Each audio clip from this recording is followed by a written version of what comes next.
Hello, ladies and gentlemen. We're live. This is TSG Live, Shelter in Place. And I'm John, as you know.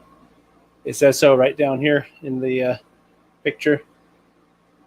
That's me. And we're doing something a little bit different today. I've decided to try sort of a talk show format. So I'm planning to talk a little bit here in the beginning and bring up some topics, and then I'll open it up.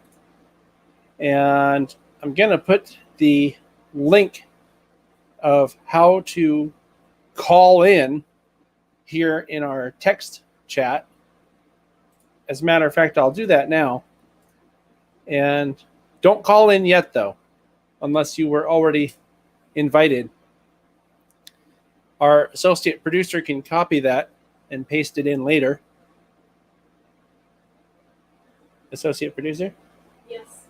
Can you copy that link I just posted to the chat so that you can repost it later? It's how to call in. Yes. So, welcome. Glad to see everybody here.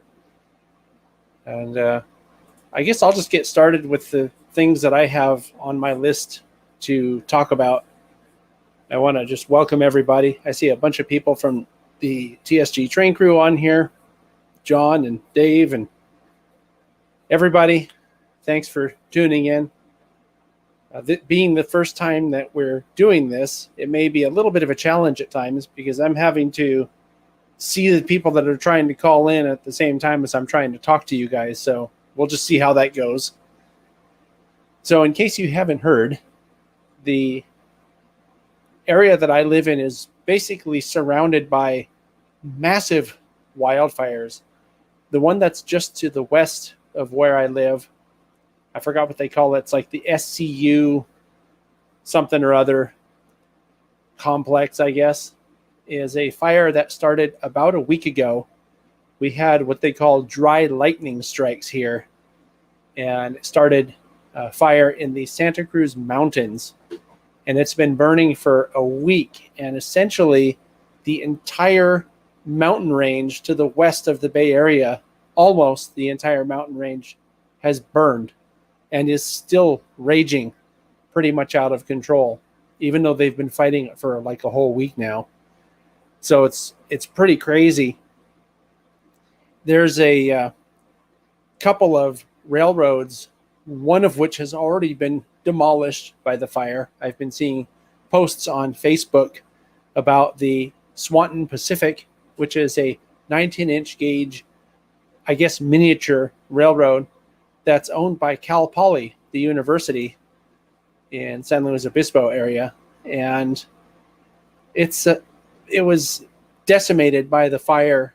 My understanding is that all of the steam equipment that was on site there in the engine house or whatever shops they have there was, hit by the fire. There's a diesel that they have that was in some other shop that apparently wasn't destroyed. And this is just going off of what's been posted to Facebook on Swanton Pacific's site. And so luckily they have one of their locomotives, their steam engines, in Cheyenne, Wyoming at the Wasatch Railroad Contractors shop undergoing some work. So that locomotive was spared sort of by accident, and it's a good thing that it was there. When I heard about the fact that it was over at Wasatch Railroad Contractors, I thought that's kind of interesting because I've actually been there last October when we went to Colorado for about a week. Michelle Kempema of the Colorado Model Railroad Museum was our host for a few of those days in Greeley, and she took us to Wyoming to meet her friend Mike Panel, who does a bunch of restoration work, including the work that was done on the Big Boy in Holiday Park, the 4004. And he took us to Wasatch Railroad Contractors shop, and I got to see another piece of equipment that belongs to the Hawaiian Historical Railroad Society, I think, if I if I remember the acronym right, I think it's HHRS. And I thought that was kind of cool because I had just fairly recently at that time done an interview with their treasurer. And so that was kind of a cool thing too. And anyway, so I'm a little frazzled because of all that's been going on. And, I mean, luckily the fire is not impacting us directly in, like flames at our front door or anything like that. The weather, or I should say the conditions of the air outside are such that you can go outside if you want to, but there's nothing in the air that you want to breathe right now because all the smoke has just made it it's overcast, but it's not clouds, it's smoke. And yes, it's really that bad. Luckily for the past couple of days, a wind kicks up in the afternoon that seems to blow the smoke some other direction, and it doesn't smell like smoke outside for a few hours. I don't know if it's going to do that tonight. I hope it does. But here's the worst part. They're forecasting more dry lightning storms tonight going into tomorrow. So who knows what that will end up sparking more fires, don't know. Also up in the Santa Cruz Mountains in Felton, Roaring Camp is up there. And Roaring Camp because it has appeared on this channel many times, whether it be on a Chasing Trains episode or just something cool happening there, or talking to my friend Trevor, who works at Roaring Camp as a fireman. So Roaring Camp is also threatened, although it seems like whatever the firefighters have done has created, a barrier to getting to Roaring Camp. But you know how wildfires are, they can go anywhere. And all it takes is unpredictable wind. And that does happen a lot, especially with these dry lightning things. Sorry? Fire department stationed at Roaring Camp.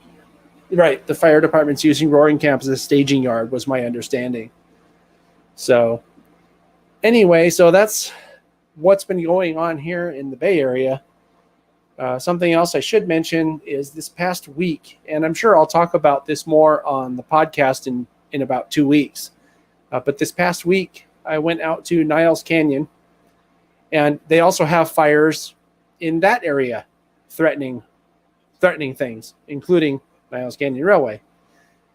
So, but the purpose of that visit was to deliver some stuff there, get a card for the gate, and to talk to their president, Henry Baum, who has invited me to go back to Brightside Yard, which is the Niles Canyon Railway's yard, to do some videos for either podcast segments or programs on the channel to sort of highlight some of the projects that they have ongoing at the PLA, at the Niles Canyon Railway. So I'll be going to Niles Canyon this coming week, and hopefully the smoke won't be too bad.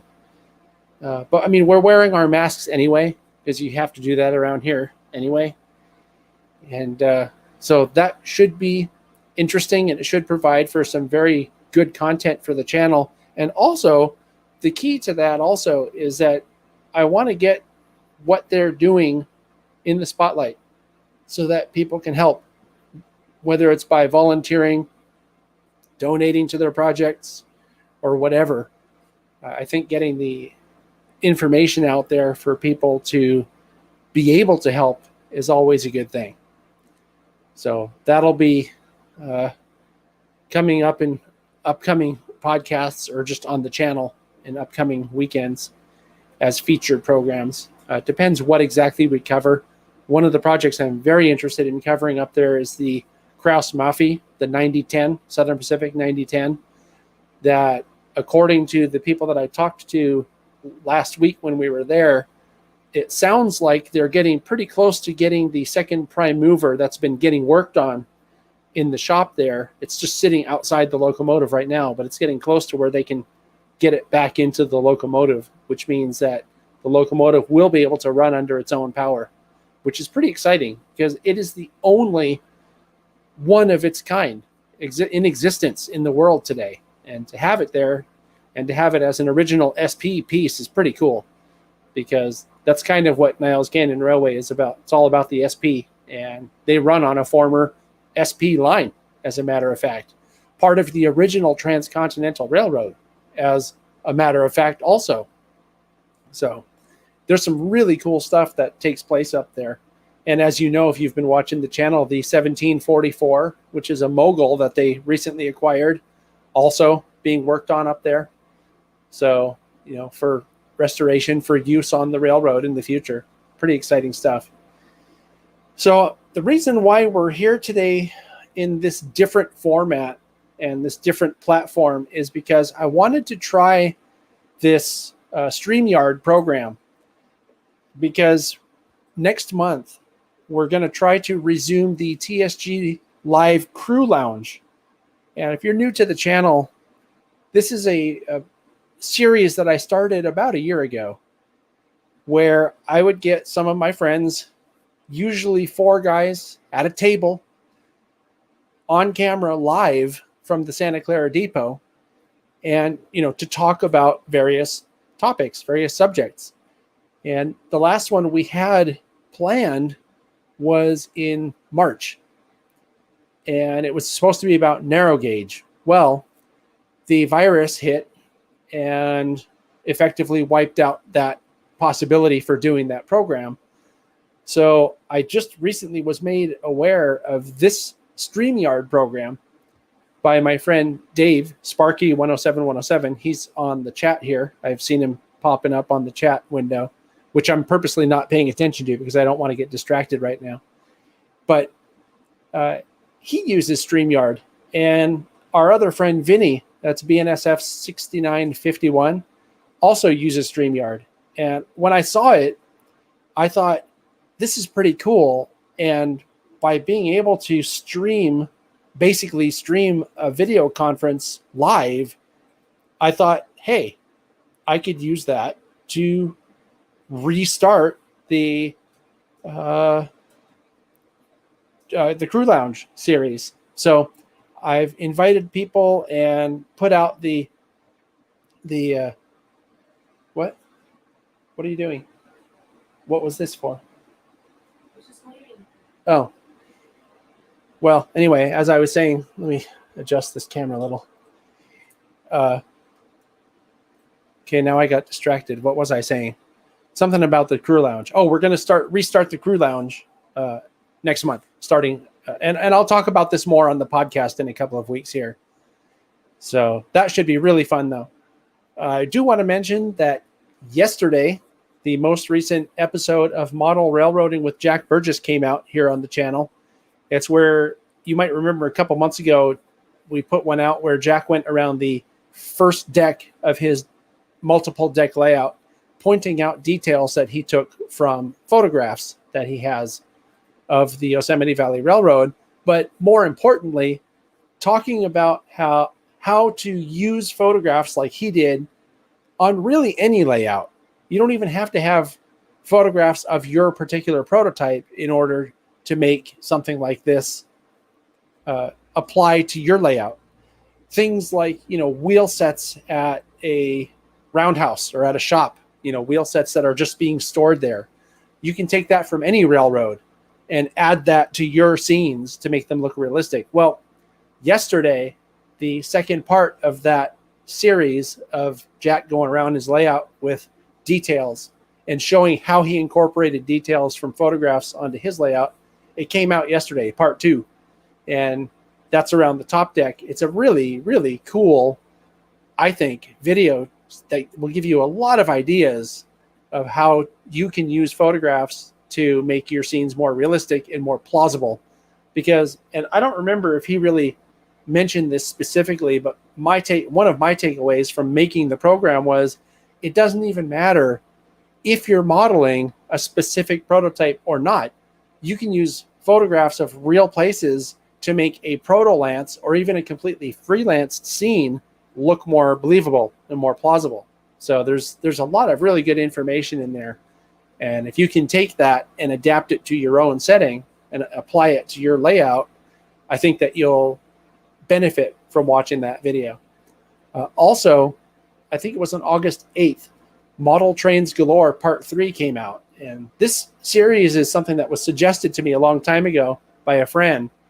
And I put it off because I didn't want it I didn't feel right about doing it so soon, because it felt like, I don't know, it just felt funny coming out with something entitled Model Trains Galore, because the channel that I'm talking about has things like steam trains galore and freight trains galore and all that kind of stuff.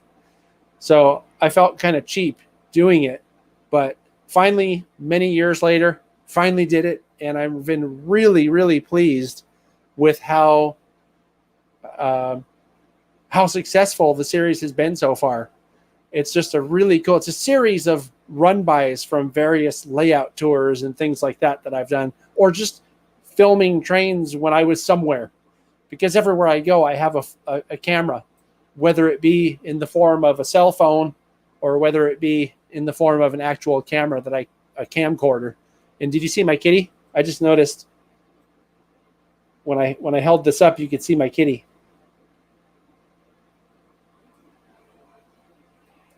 Anyway, I got distracted. You know, people go squirrel. I go cat. Also, I noticed on the chat here that Night Owl Modeler showed up. Hi, Jason. Good to see you on here. I'm a little surprised, but I'm glad that you're here. I've also noticed that James Brasil is here from Silicon Valley Lines, also a train crew member. Welcome, guys. Really glad that you're here. Something else I have on my list of stuff to talk about, and if you want, you can start calling in. If you use this link, I just posted it to the chat window.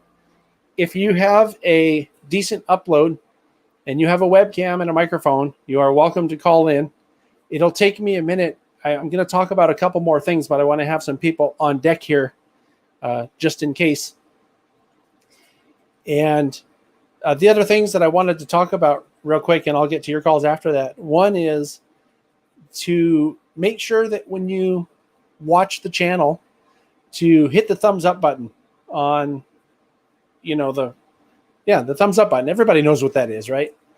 Because it helps the channel become more visible, and it helps it be, recommended by YouTube when people are looking for related videos, if it has a lot more engagement that way. And also, I was hoping to get more thumbs up to counteract. It's funny, Dave Sparky will relate to this, and I might have picked him up from you, Dave, like a bad disease, but there's someone out there who the second a video posts on the channel, the thumbs down button is pushed by somebody, which is fine with me because it gives more engagement on the channel. But I'd like to counteract that with more thumbs ups. Thumbs ups. Yeah, I guess that's what they are. Thumbs up, thumbs ups. Yeah, because one of them is a thumbs up, right? So if it's not too much trouble, and if you can think about it, anytime you're watching a channel, just click it, The other thing is, if you have something that you're thinking while you're watching the video, put it in the comment section, because comments also are very helpful for making the channel more visible. So anyway, that's really all I had to talk about. And I was hoping that if you've been working on a project, or if you're also in this area, I know that my friend James that's on here has been affected by the fire. He got evacuated from a place called Boulder Creek. If you want to call in, James, and talk about your experience with that, I'm actually very interested to hear. I know it's not really train related, but we can try to make it as train related as possible. Maybe thinking about or talking about what you've learned from the experience about this, and how you might have your trains ready to evacuate if it ever happens again, or maybe something people can do if they ever have to evacuate, to have their valuables ready to go. Also, I noticed that Joey Butzik is on here, and I know that Joey also has a YouTube channel, and he makes really good videos. If you're interested in talking, Joey, you're also welcome to call in. I don't see anybody trying to call in yet, so that's why I'm suggesting this. So I guess what I'll do now, since nobody's trying to call in yet, is I'll look on the comments and see if there's anything that I need to comment on. Scuba says that trolls get a big kick out of the smallest things. That would be the thumbs down guy. Yeah, it's true. Also, I see Nick on here. Hey, Nick. How are you guys doing out there? I do have word on Murph, if you really want to know. Murph is out in your area right now. He's staying with some, I think, in-laws in Hollister because he got evacuated. And I have been, it's ironic because Sydney and I both went to see Murph the day these fires started. And when we were driving home, I noticed that it was getting really smoky. Now, I didn't know that the fires had started, but we might have even been Murph's last visitors before he got evacuated. But he's evacuated, and he's in Hollister, last I heard, staying with in-laws. And as far as I know, his house hasn't been affected. Now, the fire seems to have gone very, very close to his house. And, it's not over yet. But from what I could tell, he's still okay. His house is still okay. And I really hope that that his house doesn't get burned. I mean, I wish that nobody's house could get burned. But that's just not how things happen. And, really what happens is this is a dry lightning strike. So there's no blame on it. And there's nothing anybody can do about it. And if nobody lived in the mountains, it still would have happened. And it still would have burned. And probably would have burned even more because it may have not even had people fighting it. So what I'm getting at here is that it's a natural occurrence and it's supposed to happen. The problem is that people live in the forest now, whereas maybe they didn't before. So it just kind of sucks, But anyway, it looked like somebody was wanting to call in. Do you want to come on, Andy? If you want, you're welcome to click the link. I was hoping to have people on video and make it a video conference or a video chat, but I know who you are. So if you're interested in calling in, Andy's also a member of the train crew. So if you're interested in actually any train crew that wants to call in, or anybody that I know that I've talked to on the phone, for example, you're welcome to call in.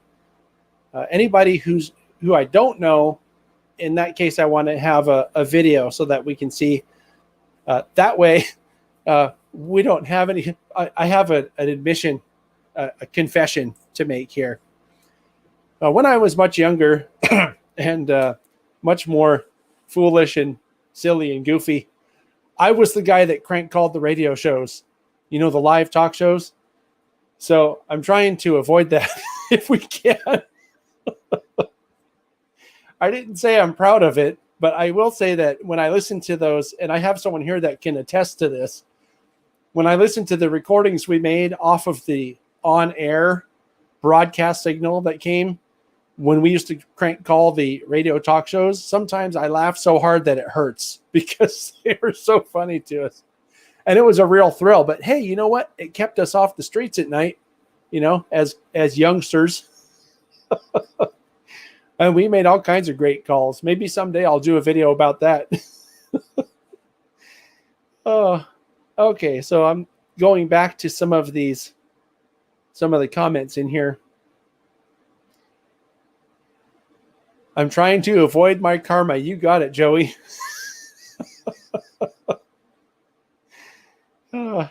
So, the smoke in the air does give us really beautiful sunsets and sunrises and all that. But you got to realize it's just really, really bad pollution. I guess that's trying to see the silver lining, isn't it? Realizing how nice the sunsets are.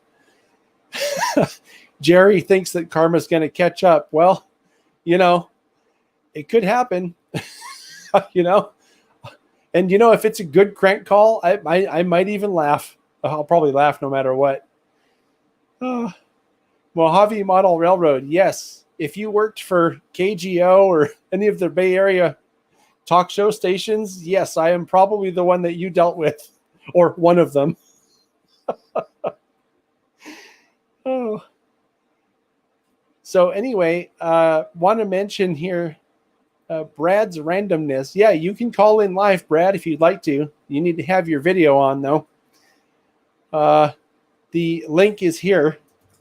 I put it in the comments there. And basically, what I'm looking for is for people who are, well, I mean, really, you can talk about anything that's on your mind, as long as it's not political or religious stuff, or that controversial stuff. But if you're here in the Bay Area and you have an experience with the fire, you're welcome to call and talk about that. Looks like Rick is trying to call in. Hey, Rick, can you just wave at the camera so I can make sure that you're okay? It looks like it's working. So why don't we bring you on? Yeah. There you are, Rick. Welcome. Can you hear me? I can hear you. How you doing? Wait, can you hear this? I sure can. Okay. Yo, is a Mo there? Is Mo there? Wait, is Mo there with you? I don't know what you're talking about. Is Mo there? Like first name Mo, second name Lester? No, sir. You're probably thinking of somebody else. Oh, I got it. Oh no, you got me. Yeah. Oh, was that it? Did you just want a crank call, or do you have something to talk about trains? I just wanted the prank call. Mo Lester, yeah. No, Mo Lester's not here. Thanks for calling, Okay. though. Thanks. Yeah. All right. Oh, man, I've been cranked. Damn it. It took me a minute to catch that, too. Here's another one you can call up and ask for. See if you know this guy. You ever heard about this guy? Look in the comments and tell me if you've heard of this guy. And it figures too. It was the first crank call, the first call of the first call ever. That'll be on Jeopardy someday. The first talk show call I ever took was a crank call from, what was his name? Rick, asking for Mo Lester.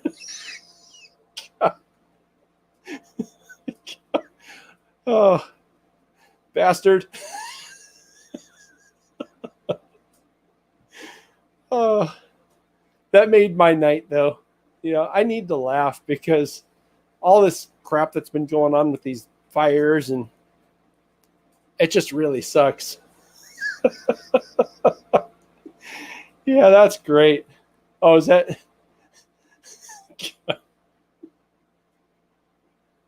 Anybody else want to try to top that crank call?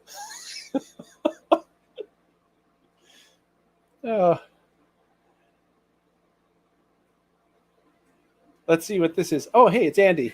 Very cool. I know who Andy is, so we'll just put him on. I don't think he'll crank call us. Hi, Andy. Hello, I'm a crank caller from England. Oh, hey, it's Andy. I know who Andy is, so we'll just put him on. Is that the crank call? Hello, I'm a crank caller from England. I think that. Hold on, let me mute Andy real quick. Andy, I'm going to talk to you, but you're muted, so we can't hear you. I think that your audio is creating a feedback loop. So if you have headphones, and this really goes for anybody watching who wants to call in, if you have headphones, put them on before you call. Otherwise, we're going to have a what do you call it? Infinite audio feedback loop. Also, you could mute. Someone just mentioned it. If you mute YouTube, that will also help. So, and Jason, I'll get to you in just a second. I'm gonna check back in with Andy real quick and see if it's back to. Okay, I'm not hearing any feedback now, Andy, but you're on again. There we go. Is that better? That's much better. Thank you. So, what's on your mind today? Nothing really. Oh, welcome to my world. My mind is usually empty. We did you see the NMRA asked the bod last night? I did not. I haven't been watching anything on YouTube. I've been doing editing, and I've been preparing for this today, so I haven't had a chance to watch anything on. Was there anything really good? No, not really. The board of directors of the NMRA were, I don't know, a bit reticent, it seemed, to answer questions, but Oh. It's interesting. I've noticed that, and a lot of people complain about that they don't really. Oh, it looks like Rick wants to give us another crank call. We'll get to that in a minute. But yeah, and I think part of the reason, and I don't know because I haven't talked to any of the uppers at the NMRA, but I suspect that part of the reason is that once the decision's made, whatever it is, it's made. So there's no point in debating it at that point, So it's Yes. kind of a done deal, Yes, very much the impression I got. Yeah, and Yeah. they have to make important decisions that are not always easy decisions. So, what are you going to do? That's just how it is. And like there's one decision they made that was about not officially supporting or acknowledging a youth and model railroading program. So, once the decision is made, it's made. And I understand why they made the decision the way they made it. So, you know what I mean? Yeah, that was discussed. Yeah. See what I mean? And I bet they did. Did they talk about it at all? Yeah, they did discuss it, and they had the legal chap explain the reasons for it. Right. And it's all about liability, isn't it? That's it. Yeah, it's Yeah. very sad, but in this litigious day and age, I don't think they've got any real alternatives to that. Exactly. And it's true, as Yeah. unfortunate as it is. So anyway, all right. Well, I'm going to move on to Jason here. And if you think of it, thank you very much for taking the time to call in. If you think of anything else that you want to talk about, feel free to hit the link again. All right. Okay. All right, Andy. Thanks. I'll talk to you soon. Cheers. Bye. Bye. Hi, Hey, Jason. John. It looks like you're up. What's up, man? Yeah, I'm here. Can you hear me? I can hear you. Yep. Well, So we're just chilling out here in Nevada, trying not to melt and looking at some lightning out here, storms moving through. So all kinds of fun. Owls don't fly in lightning storms. Bad things happen. I know. That's why we haven't seen. So in case anybody's wondering, Night Owl Modeler is Jason Hill. He's been on the channel before doing some really great weathering, building stuff. And I've really missed being able to do that this year, Jason. Just hope everything's going good there. It's going fairly well. We're working on a few new projects, still doing stuff on the blog. So fun stuff there. Right. Cool. What else is going on? Well, we're doing the Bachmann 280 conversion kits. Should get the tooling finished up for that, hopefully within the month. I'm doing a few last changes on the molds, and we're going to get that off. We'll see if the foundries can actually work it with all the craziness in the world right now. You want to explain what that is for the people who are listening, and maybe mention where they can find them? Yeah, sure. That would be good. Yeah, on our website, owlmountainmodels.com. And also on the blog, nightowlmodeler.blogspot.com. I did a bit of a history review for prototype information on the blog.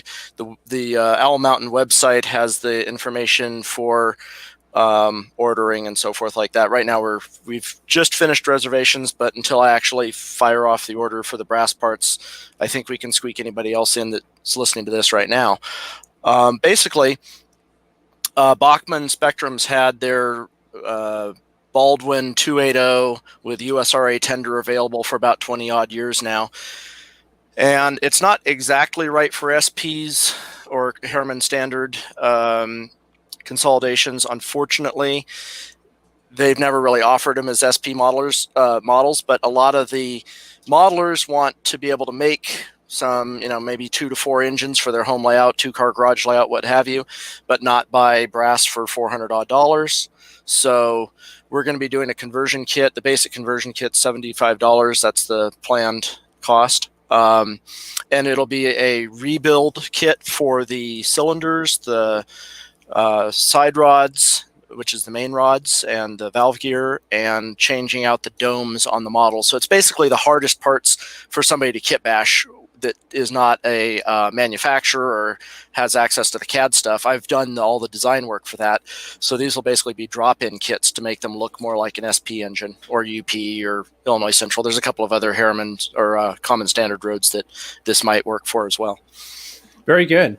Yeah. So if you want, you can message Sydney with your link so that she can approve it, and you can put that link in the comments here. You want me to just drop that in the comments then, or where do you want that? Do you want to try it in the comments? And I think she can approve it on the comments. Otherwise, maybe send it through Facebook, and I can actually, if you send it to me through Facebook, I think I can post it if it doesn't work. Okay. Does that sound good? Let me push all the buttons. I didn't have that tab open. Sure. Yeah. Take your time. So we're working on a few other little projects. I don't know, kit bashing wise, modeling wise. The lockdown's kind of been nice in terms of I've been able to work on a few kit bashes I was planning to do, and it kind of torpedoed my options of getting some research done at Tehachapi with the Chamber of Commerce so that we could do some more stuff for La Mesa. But it's you roll with the punches. It's the only way to do it nowadays. Lots of modeling options, but certain research options are kind of not so happy right now. Yeah, I know a lot of people have been wanting to go to the California State Railroad Museum for the same reason, and they don't. So yeah, well, I was hoping to go to the St. Louis meet this year too, and do some research back there, but that all got shot down. So right, yeah, I mean the whole what do you call it? The whole convention was shot down. Yeah. So, yep. Oh well, what are you gonna do? I mean, yeah, and La Mesa's indefinitely suspended for op sessions. I was hoping you'd get down there to shoot one of our op sessions before, something crazy happened, and well, whoops. Well, and that's something that we can still, it's something that I've wanted to do for a long time. And, once some of this crap going on gets back to normal, we can talk about doing that again. Yeah, unfortunately, they've just pushed back indefinitely on the, because, those sessions, we need like 40, 50 people and 7,500 square feet. And right now the plan for the museum is 2 operators to run that layout, the whole thing. Wow. That's all they're going to allow in the building. So it's sad times. Yeah. On that topic of doing ops, the Silicon Valley Lines here has been doing remote ops, and it's really interesting. They've created camera cars, and it's just a cool thing, and we're planning to do a video about it. So yeah, that's an interesting idea. Yeah, well, be on the lookout for it. Yeah, it would be interesting to try to do that with timetable train order and have to hand up train orders to a train remotely. Well, that could get interesting. They're figuring a way to do it, and they run DTC there, so it may be a little different for GT and TO. Yeah, well, let's see. If it's a color video, I think they got signals over most of the layout now. So yeah, and it is, and they do. Yeah. Yeah, let's see. Your video camera might get messed up a little bit if you had a head-on in the tunnel. Really. Don't overlook your hand, guys. You're not going to be able to cheat and look around the corner. Exactly. Yeah. Oh my. All right. Well, anyway, I got more people waiting. So yeah, let me sign out. I'll ping you again on Messenger if there's anything else. Sure. And if you have anything else you want to come back with, just call later. Yeah. Let me. I'll get this to you on Facebook here shortly. All right, Jason. I'll talk to you later. Yeah. Take care. All right. Bye. Okay. So I see that Jim's been waiting here for a little while. I see you there, James, waiting. I'll get to you next. Okay. Let's go to Jim. Hello, Jim. How you doing? Hey, Jim. What's going? I mean, your name's not Jim. My name's Jim. How's it going out there on the West Coast, other than the fires? It's not good. I hear you. Well, so is your name? Yes, your name actually Jim, or is your name Al like it was before? Alcoholic. Yeah. Actually, I was calling for alcoholic. Oh, No, okay. my name is neither Jim nor alcoholic. So Oh, okay. I just use Jim as a pseudonym on YouTube. Okay. I'm in South Carolina, and Oh, very cool. fortunately, we're not getting any hurricanes. It looks like Alabama is. So I just wanted to extend best wishes to you all out on the West Coast with Well, the thank you. wildfires. And Thank you. Really appreciate that. I also wanted to know that you have at least one fan out here on the East Coast. Greatly appreciated. I was going to say thanks, Jim, but your name isn't Jim, so It'll work. It'll work for the moment. So okay, sounds good.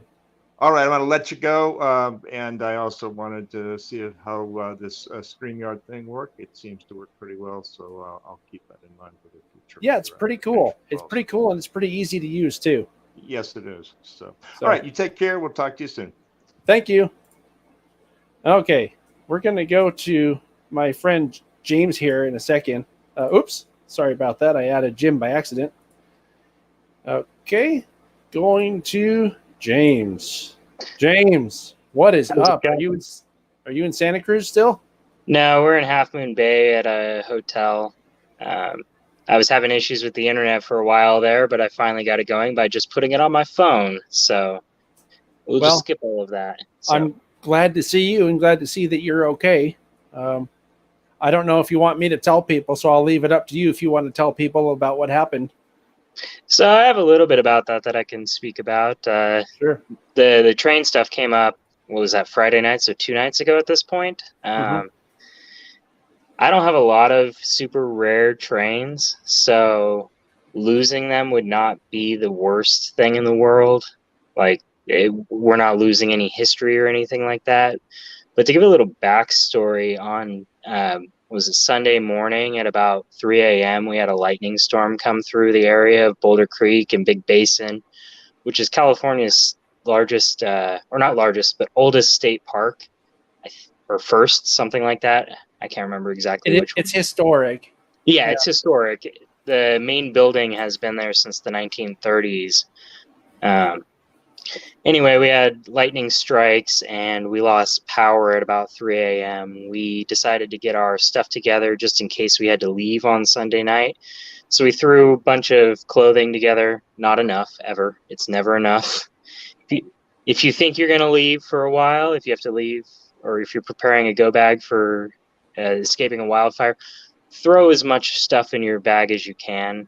That's just a suggestion. All of your important documents, some proof that you live at your house, stuff like that. Your ID card is pretty good, but make sure your address is current, because if you ever need to get back into the area, it can be problematic.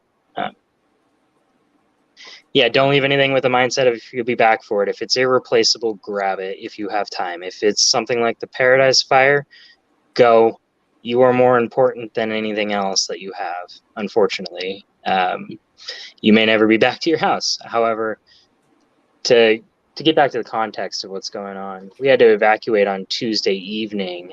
We grabbed all the stuff that we had sitting in our living room since Sunday, and we got our cats out, got us out, and left the area.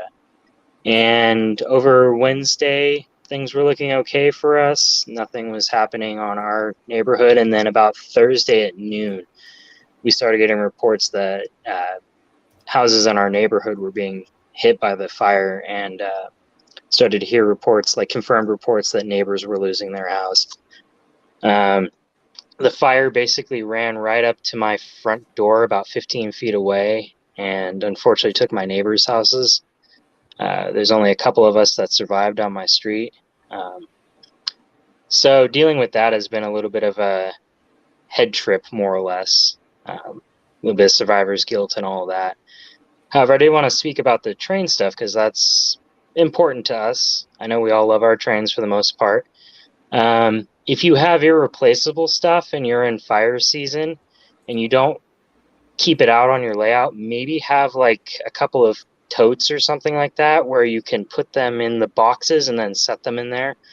That way, if you're on your way out the door and you safely have enough time to evacuate your stuff, you can toss your model sets, whatever you need to keep safe with you in your car, and get out of the area. of course, the most important thing is you and your pets and staying alive. So that other stuff, unfortunately, it can stay.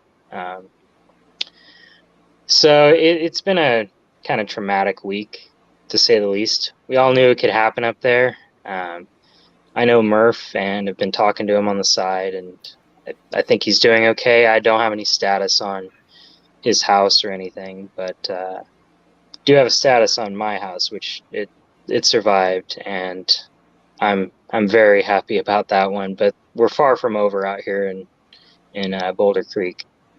You know, I wonder, James, if you could talk to that, because I'm curious. I don't know if Murph is getting updates on on the status of his house, but how do you get updates on the status of your house? Neighbors, we have a lot of connection to people up there. One of the people in our neighborhood was on the water board up there. He has connections to a lot of people in the town. We have a neighborhood email group going that we're adding people to. Also, there's this guy up there named SVL Steve, or sorry, not SVL. I keep saying SVL because that's Silicon Valley Lines. And that's the club that I'm part of, which I could speak to the remote thing in a few minutes on what we're doing with that. Actually, that would be cool since I brought it up before.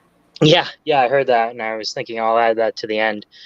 San Lorenzo Valley, or SLV Steve, not SVL. You can look him up on Google, and you can find I think he's got a website on SmugMug where he's uploading a bunch of the photos from the fire. He goes around with the fire crews and he takes photos and kind of documents just stuff around the San Lorenzo Valley. That's one of the ways that we're getting updates. That's how I know specifically how close the fire got to my front door. He posted a photo on there and I could see that it was right there. I'm not sure if Murph has the same network going for him. I would assume that he does. I've met more of my neighbors in the last couple in the last couple days than I have in the 3 years that I lived up there. We kind of knew everybody who was directly around us, but we didn't know the people up at the end of the street. A lot of us just move up there because we don't really want to know every single person in the area. We know people that we like and we meet everybody, but we may not know them. Everybody's friendly, everybody talks. So I've definitely met more people in the last week than I have in my 3 years up there. So that's nice. It's nice to see that the community is great up there. So that's basically how I've been getting updates, is through neighbors and through somewhat official channels. Very cool. Yeah. I just saw something that came up. Sorry, not to detract from what you're saying, but Andy made a super chat, and I wanted to thank him for that real quick. So thank you very much, Andy. Appreciate that. So I just saw that pop up on my screen because I have the YouTube paused in the background on my phone, so it kind of came across the screen. So that's right. This is working out better than I imagined it would. Yeah, when I started this stream, I have on my screen the chat rolls by, and in order to show that, I have to click on it, and I didn't see it when it first showed up because I was talking to Jason at the time. Or I might have even been talking to Andy when he did it. Mm-hmm. So, but anyway, as far as the fire thing goes, I've been watching on maps, all these maps that have live fire signatures and heat signatures and all this stuff. And as far as I can tell, it looks like Murph's street has been spared. So, I think it kind of went around him. Yeah, I'm hoping that's the case. We were just out there on Sunday.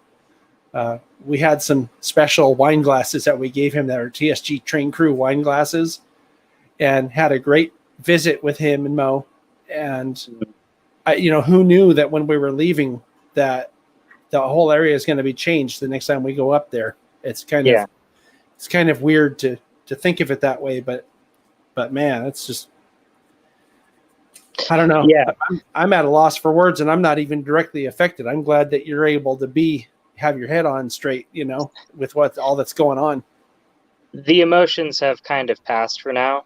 they'll come back later when we can actually get up there. I'm sure Right. that they will. And it makes it really hard with the pandemic right now because you just Mhm. want to like go hug your neighbor who just lost their house and everything. However, you got to be careful about it because you've just been around a bunch of people who you can't verify or are not infected, et cetera, et cetera. Say what you want about the pandemic. It's not a very good time for it right now. Yeah, And for I was sure. thinking about that in March when this whole pandemic started. Like the fire season out here is just going to be unfathomable I mean, because of everything. I think this has officially started the fire season for us, Mhm. be it It's a month or two early. Yeah, it's a month or two early. And when I thought that back in March, I didn't think that it was going to happen to me. Like everybody up here knows that it's always a possibility. We had a big fire about what was it, like 3 years ago when I first moved in. It only burned about 300 acres. However, it was looking like it was going to be a lot worse than it was. This went from a fire of about the same size to just this huge firestorm in a matter of hours. Mhm. Like it was way off in the distance, 10, 20 miles or 10, 15 miles away. Nobody was really concerned. And then all of a sudden, the whole area is just evacuated. So if you think you're unsafe and a fire's coming, go, leave. That's Yeah. the best thing you can do. The best thing you can do is just leave and get yourself out. It helps the firefighters because then they don't have to worry about you. They don't have to come back and rescue you. There's a better chance that they can save your house, your neighborhood, if they're not having to focus on getting people out of the area. For sure. This isn't. This is another tip. Like if you're ever in an area where there is a fire and it's coming towards you, and there's an area that's already burned out, that's probably the safest place to be.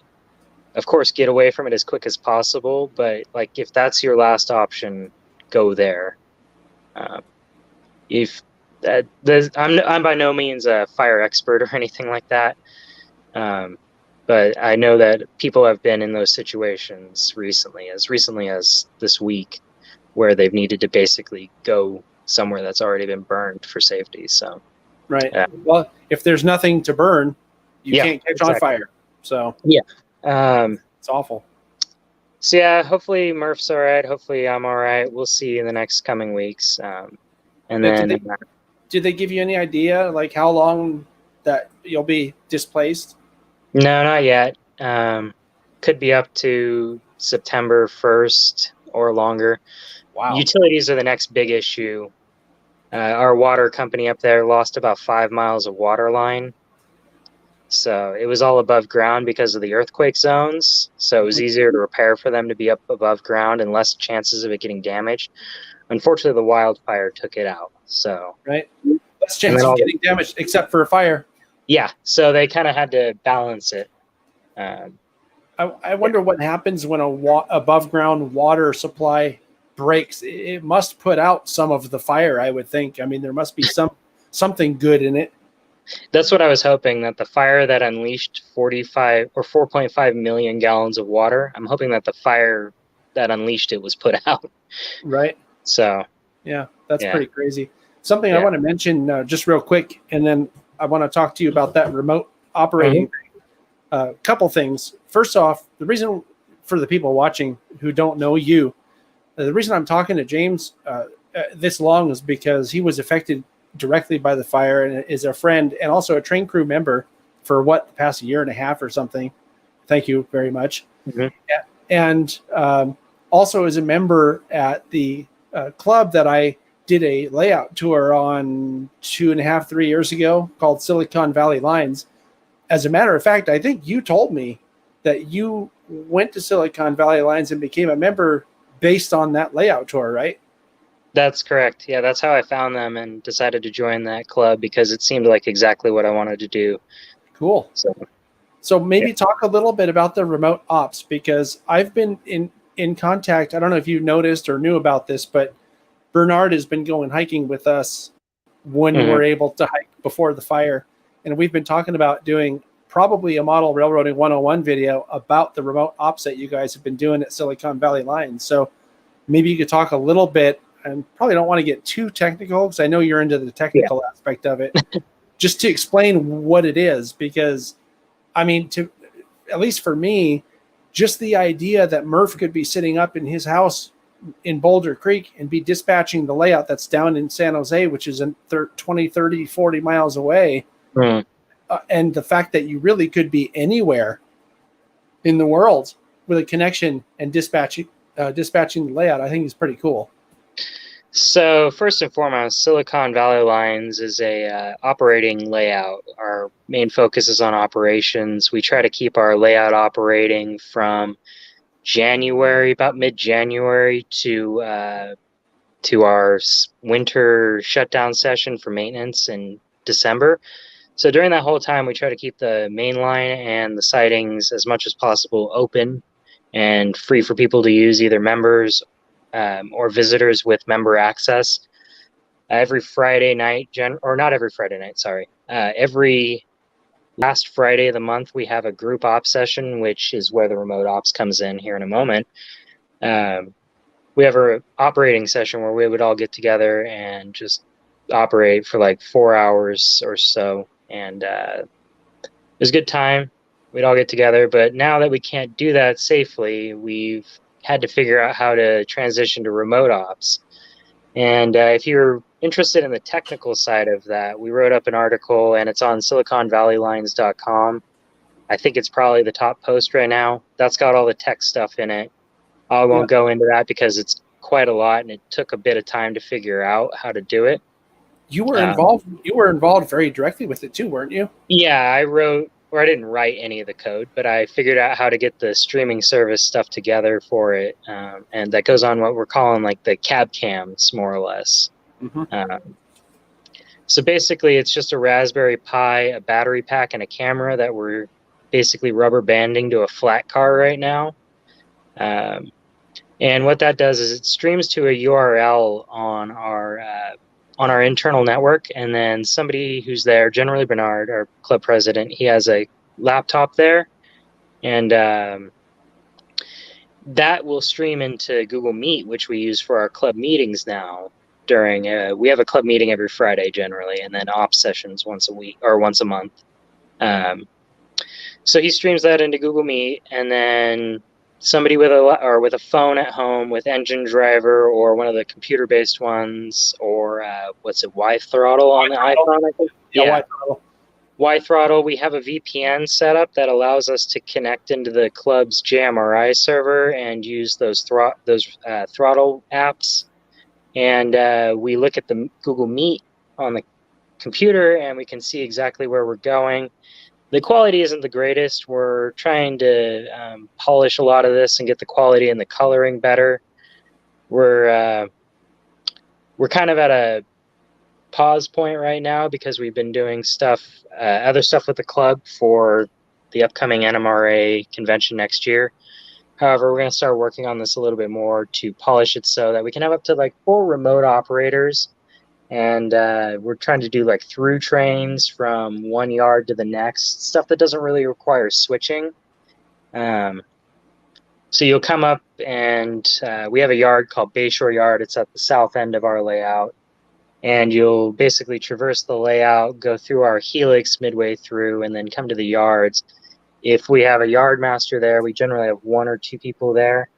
And they'll do any of the switching that's needed, and then you can take the train the rest of the way, or another user can jump on and continue. And we basically have the 4 is our main goal right now with the amount of bandwidth that we have. And then we have somebody like Murph who's sitting at home doing the actual dispatching of the layout. He can change all of the signals, change the turnouts and stuff for us. And we can get from point A to point B, more or less. And this is one of the ways that we're continuing to operate when we can't all get together. Right. Hopefully this all changes soon. I don't know if there's going to be a vaccine or anything. I haven't been paying attention to the news for the last couple of weeks. Yeah, you got some other things on your mind right now? So we've discussed this, and even after we are able to all meet as a club together, we're going to get together, and we're going to allow people to operate remotely. Say somebody's got to go and be with family for something, or they can't be at the club, they'll be able to join in from wherever they are. That's kind of what we're trying to do. Andy has a For question. for the dispatching, what we're trying to do is basically a direct connection to the club via VPN and a browser.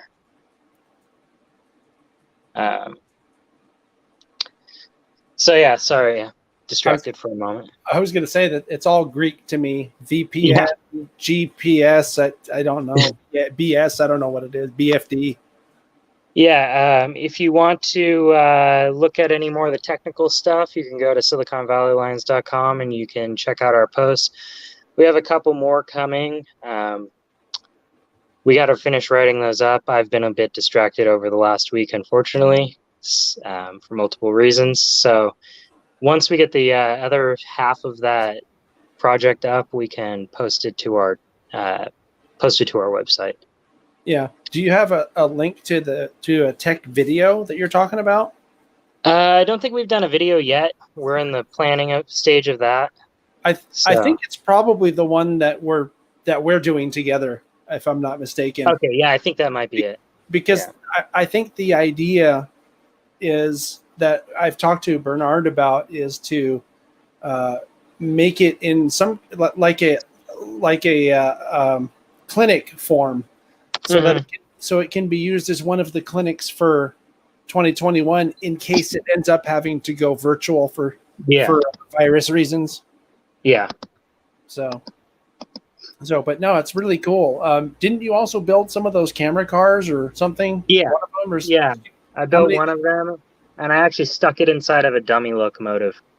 Okay. It's not the greatest setup, but it works. Unfortunately, with the camera being so far forward on the 6-axle locomotive, it kind of makes the turns a little bit awkward.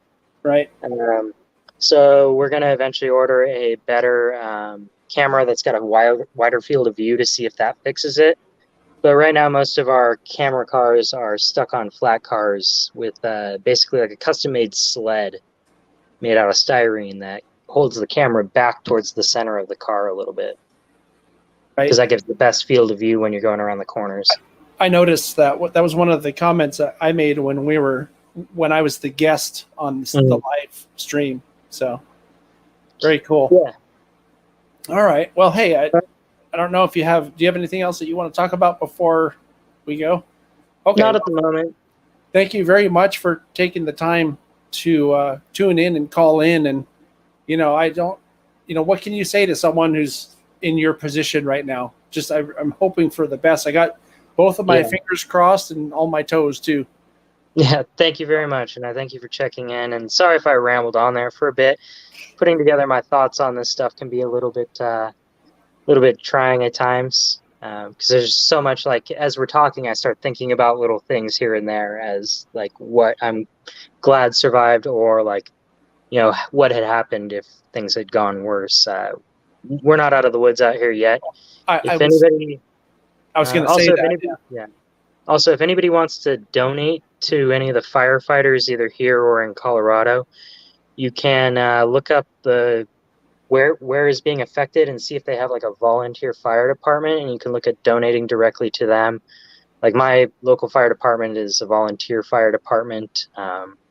You can also look at helping the evacuees, and you can just basically look at where is being affected, either here, Colorado, or like I think Iowa is being affected by basically like an inland hurricane. Just look in those areas and you can figure out where to donate, because there's plenty of information on that. But be very careful of GoFundMes. They can be set up by scammers very easily. So if you can donate directly to these groups who are verified, and you can check out their EINs on IRS.com, that's the best way to do it. It saves you from being scammed. Right? Yep. Very good. Well, again, thanks. Really sorry that you're having to go through what you're going through.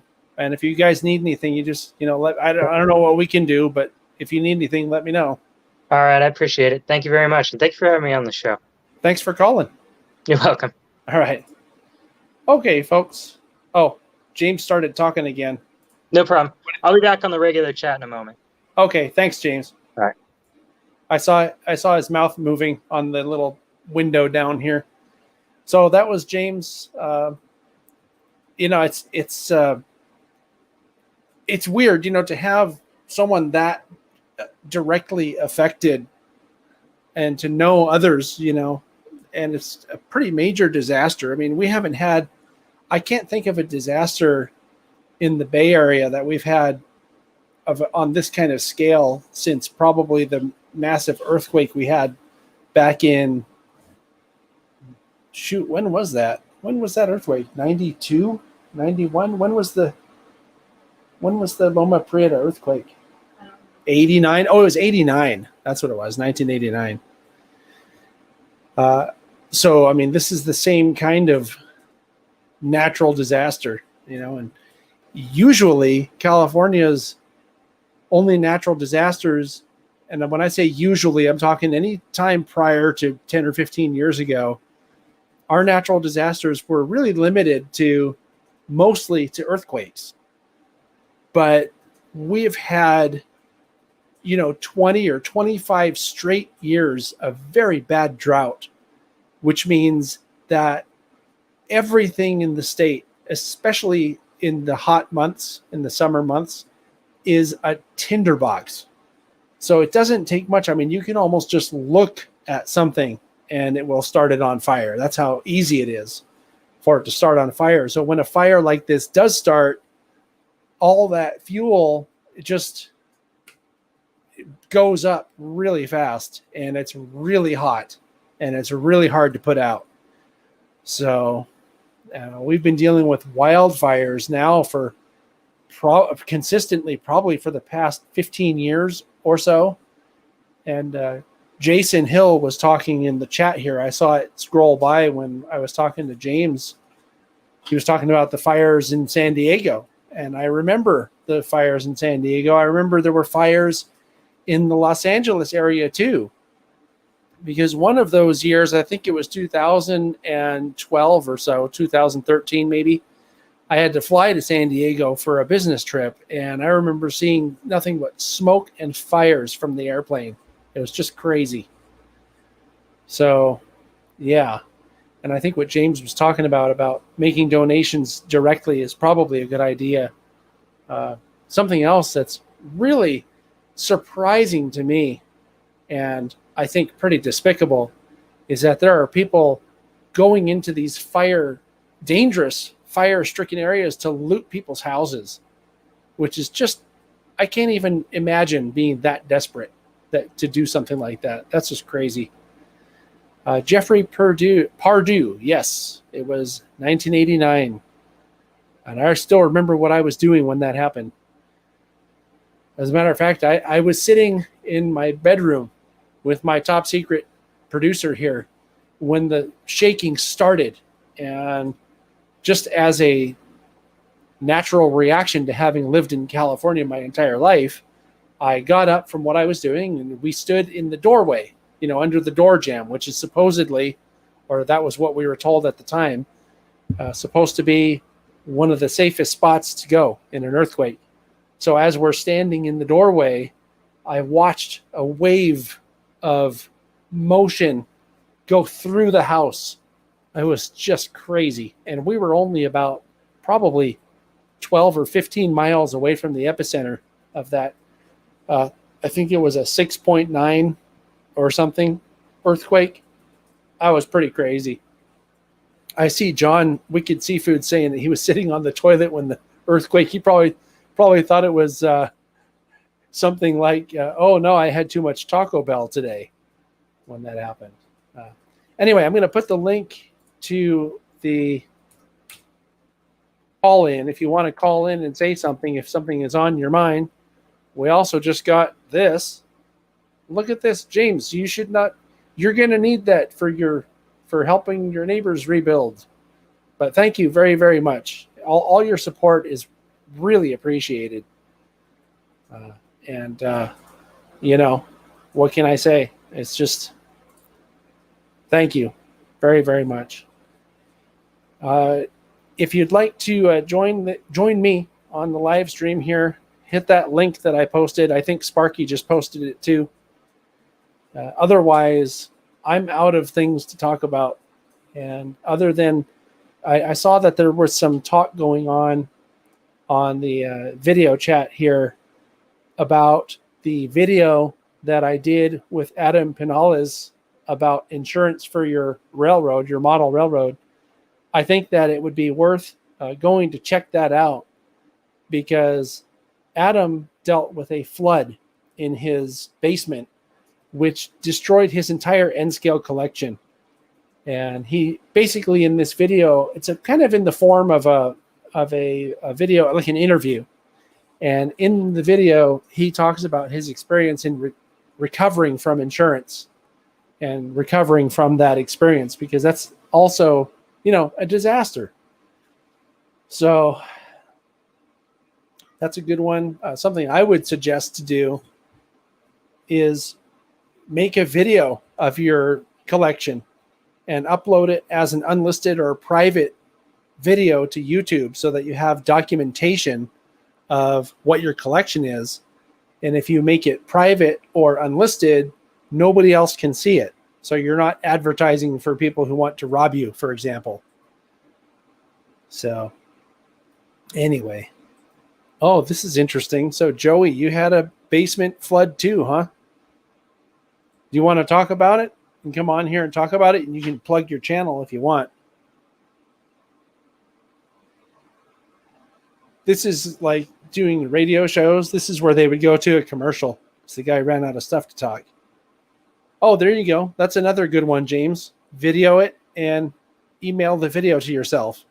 Or, you could also make a video of your collection, and then you could put it on a disc, and just have it off-site somewhere. A disc of your collection being held by your friend who lives in another town. Or Jack Burgess has a very large collection of Yosemite Valley documents and other historical stuff. He has, I think, 7 or 8 different archives in different parts of the world, so that it doesn't get lost to some disaster. So anyway, if that's what we got, I'm going to go back on here and look at some of the comments and see if there's anything to answer here. I think Drew22 was the guy asking for Mo Lester, wasn't he? Earlier? Yeah. I don't know. They're not matching their screen name to their Ah. name they put on there next time. I see that Josh wants to be added, but his video is not on. Josh, can you put your video? If this is the Josh that I think it is, you're certainly welcome to talk, but I want to make sure who it is. Josh, can you turn on your video? And while you're at it, if you could also mute YouTube, that would be helpful.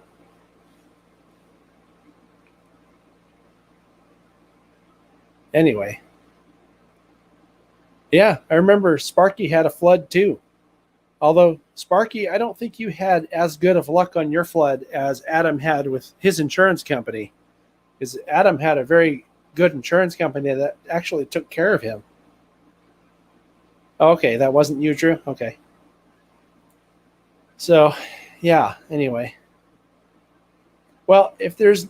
I see Josh there, but he won't turn on his video. So, if there's nobody else who wants to call in, I think I'm going to call that or end this here. Usually we end up going for a really long time, and I'm already getting hoarse, probably because of all the smoke in the air. I mean, I know we're inside now, but the smoke's been really bad, and I've been going outside sometimes to do what I need to do outside, but I don't know. I know I thought so too, Roy, that Sparky had a good cause to go after that insurance company, because they were not, my interpretation of what I remember from that story is that they were not helpful and did not give him what he was due. And it was all based on a simple question of whether he thought a piece of wood broke the window or something like that. Anyway, someone is saying that this is the Josh I know. I'm assuming it is, because that UP engine looks familiar. Let me just bring Josh up real quick and see what he has to say. Hopefully it won't be a crank call. Hi, Hello? Josh. Hi. Hello. How's it going? How's it going, John? Doing good. I thought that was you, but I wasn't sure. Yeah, I don't have a computer. I don't have a computer on my computer. I don't have a camera on my computer on my monitor, so that's why I can't turn on my camera because it doesn't exist. Okay. So people are probably wondering, Josh is Josh from Utah. He was on a Chasing Trains video. No, this is the one from the SBHRS, the one that's usually on the call that never has a camera on, except for the last time I was on. Oh, okay. I'm that Josh. You know a lot of Joshes. It's a very popular name.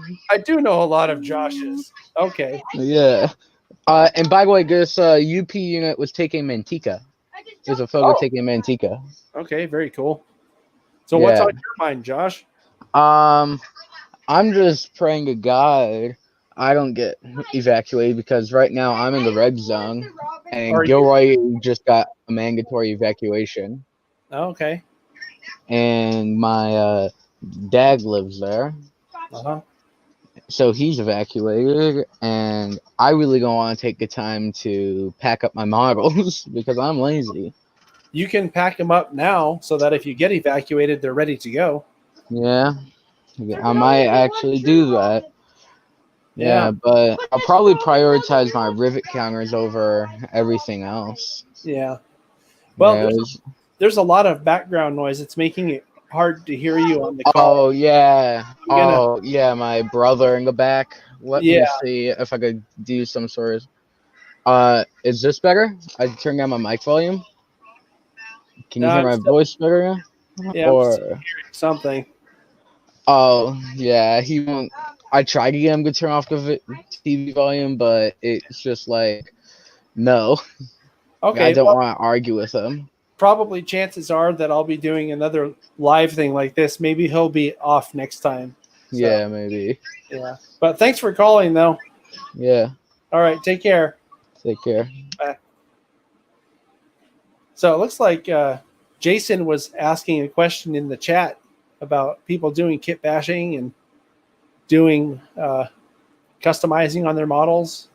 That's someone probably worth looking at, Jason's kits, because he does kits for Owl Mountain models for I think one of the videos we did was the antenna for the streamliners, the daylights. That was kind of a cool video too. And there's also this Bachmann kit for customizing Bachmann engines. So anyway, I see that there's somebody who, it looks like somebody wants to come on, and the video was on there for a second, but it's not coming on again. And I don't know this person, so I'm hesitant to add them to the conversation. I do want to have people call in and talk to people. So should I give this a try? Should we try to just talk to this person on audio? Oh, and now they're gone. That's okay.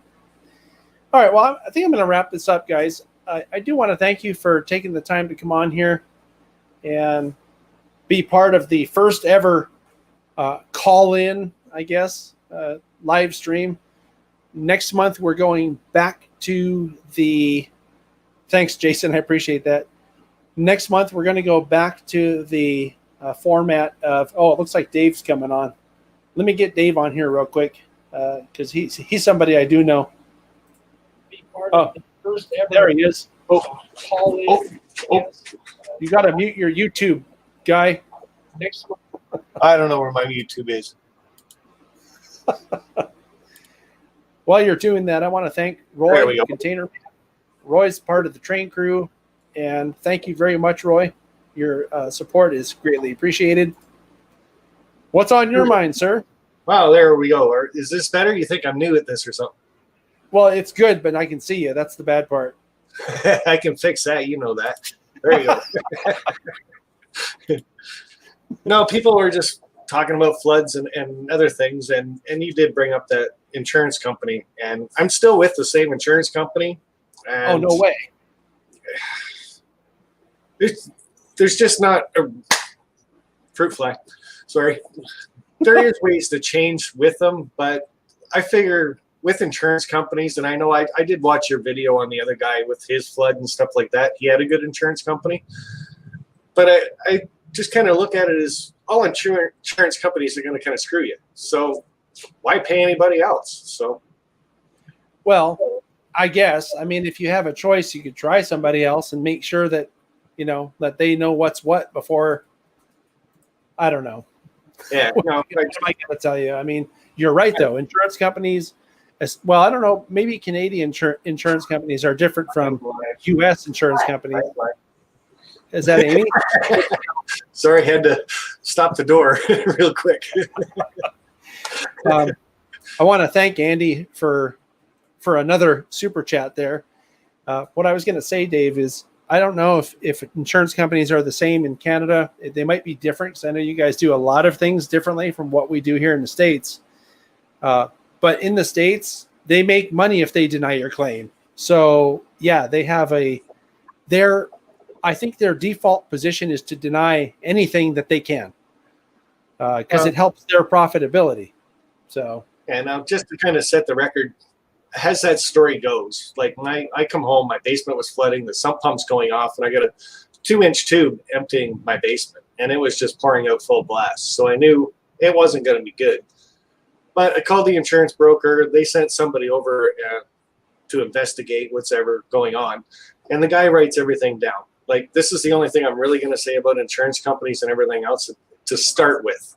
Okay, so this guy comes over. He's looking at my basement. It's got like 2 feet of water in it at the time, and won't go in the basement because of electrical hazards and things like that. And we walked outside. The windows broke. And he looked at me and said, now remember, I was at work when this happened, okay?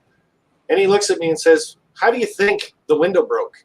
And I said, well, I don't know, maybe a car drove by and a stick went through the window or something. Well, because I said a stick went through the window, now it's not a natural phenomenon. It didn't happen naturally. It wasn't Mother Nature that caused it. It was somebody that caused it. So that's what screwed me. but the problem with that is he asked you and you didn't know. You were giving him a suspicion. It's conjecture. Yeah, but the way he wrote it down was a stick went through the window.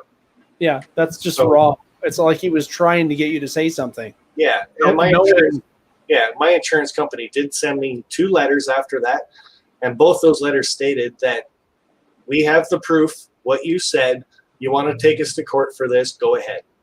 We have bigger lawyers than you do. Literally, the one letter did say that.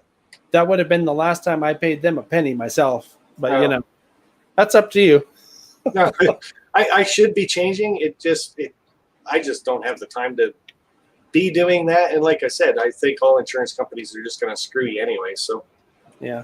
Well, I guess not all of them do. I mean, Adam had a great experience with his. So, yeah, maybe I should get that insurance company to see if they'll actually insure me up here.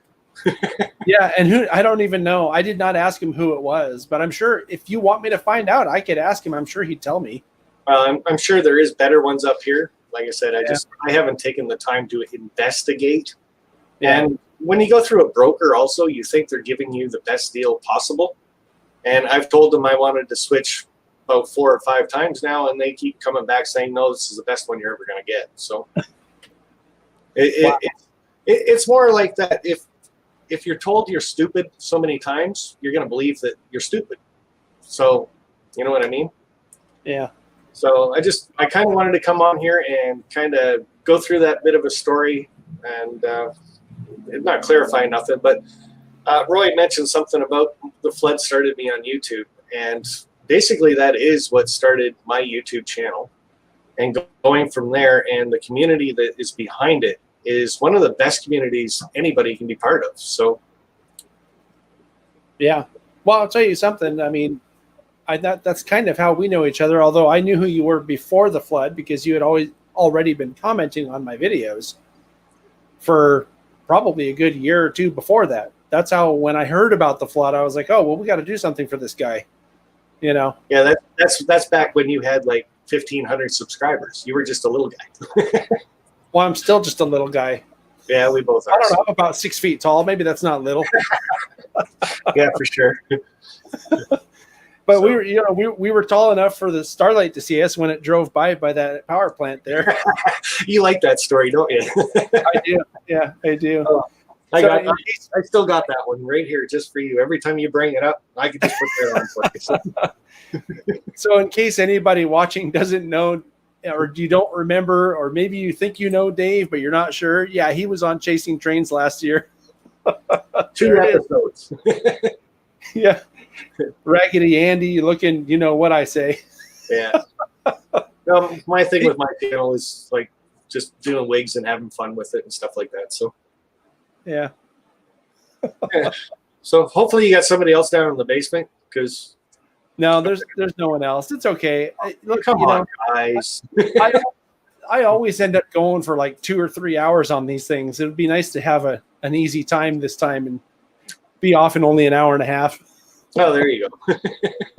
So, but thanks. Also, I should thank you, since I have you on here, for, I mean, I know you didn't do it. You didn't look at StreamYard because you knew I was watching, but if it hadn't been for you, I probably wouldn't have seen this StreamYard thing. And StreamYard, which is the platform we're on right now, is going to allow me to be able to do the live Crew Lounge videos once again. So thank you for that. That's going to be great when you get that all set up with those guys too. And you can, like with the free version, it says you can have up to 10, but I think I'd probably max it out at 6, just because it's like any other program. Once somebody starts talking, somebody else starts talking and everything else. It gets all jumbled and people don't like it. So, but that's going to be a good thing for you to get that going. So, yeah, I've already figured on having 4 to 6 max, including me, because since it's an online thing, I'm going to probably end up being the moderator for all of the panel discussions. So, yeah, now that is one thing with StreamYards too, John, is you can actually put yourself down in the basement and let 4 or 6 other people take the panel. So, right, it can be just like you were doing them live. Still, you sitting in the background running cameras. I got to see how to do that. Is it just stopping my video? How do you hit stop video now? You'll drop down to the basement. Is that right? Let me try that and see. Don't do that. Then I'll just be up here. Well, I mean, I was. Oh, I could also remove myself. That wouldn't be good. Probably not a good one. So. Oh, there you go. Yeah, that didn't do it. You didn't drop yourself down to the basement. You're still taking a spot that way. So. Yeah. Well, whatever. I'll figure it out sometime. It looks like Roy is trying to come on. Should I add him? Yeah, go for it. Roy on here. Hey, Roy. What's up? Hey, so much. Are you in your truck again? Yes, I am. You're always in your truck. I'm always in my truck, yes. That's all I do is drive. I'm not driving right now, though. Do you have a house in Kansas? Yes, I do. Oh, okay. I thought maybe you just live in your truck. No. I was actually home for 34 hours over the weekend. Yeah. Wow. Must be nice to get home once in a while, huh? What are you talking about? You're always home. I'm always, you're always home, aren't you? John's always home. So. Yeah. I'll be home for 4 days this coming weekend, so yeah, I'll have much needed time off because I was in the truck for a month here last time. Yeah, well, that's a lot. I usually only go about 2 weeks, but I did 4 weeks because we had the work and had the miles because I actually went from Kansas to California, then I turned around and went to Connecticut, and then I turned around and went back to Washington and Portland. Wow.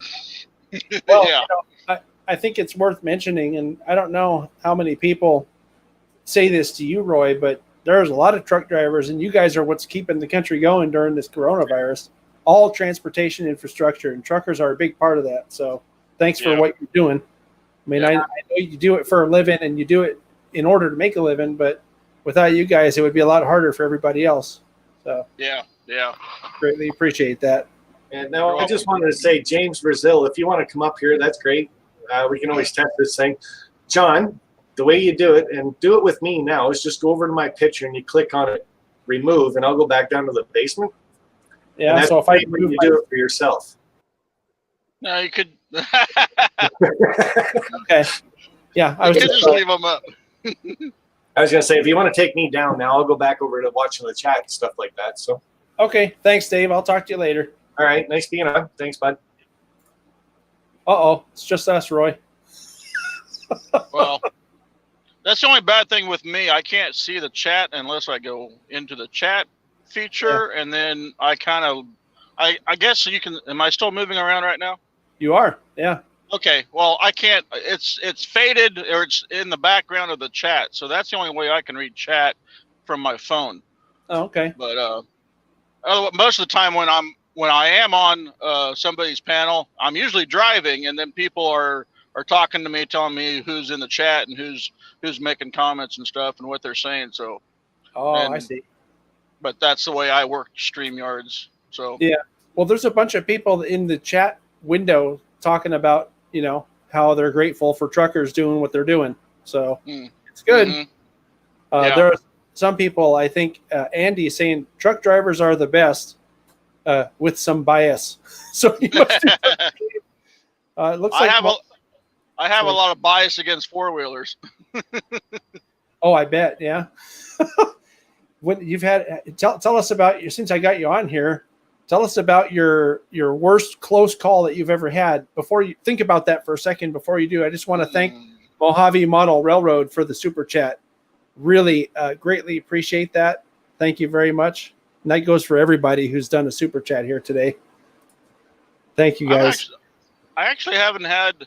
I've had people hit me while I'm sitting in the truck stop. What, they just run into you?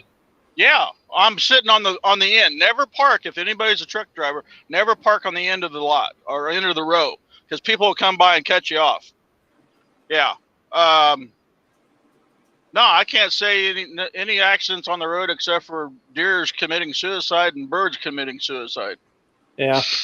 So when you hit a deer, does it do much damage to a truck? Oh yeah. That can total a car. I hit a 6-point buck here 6 or 8 months after I got this truck, brand new truck, 2018. I got it in February. In October, I hit a deer, or excuse me, the deer hit me.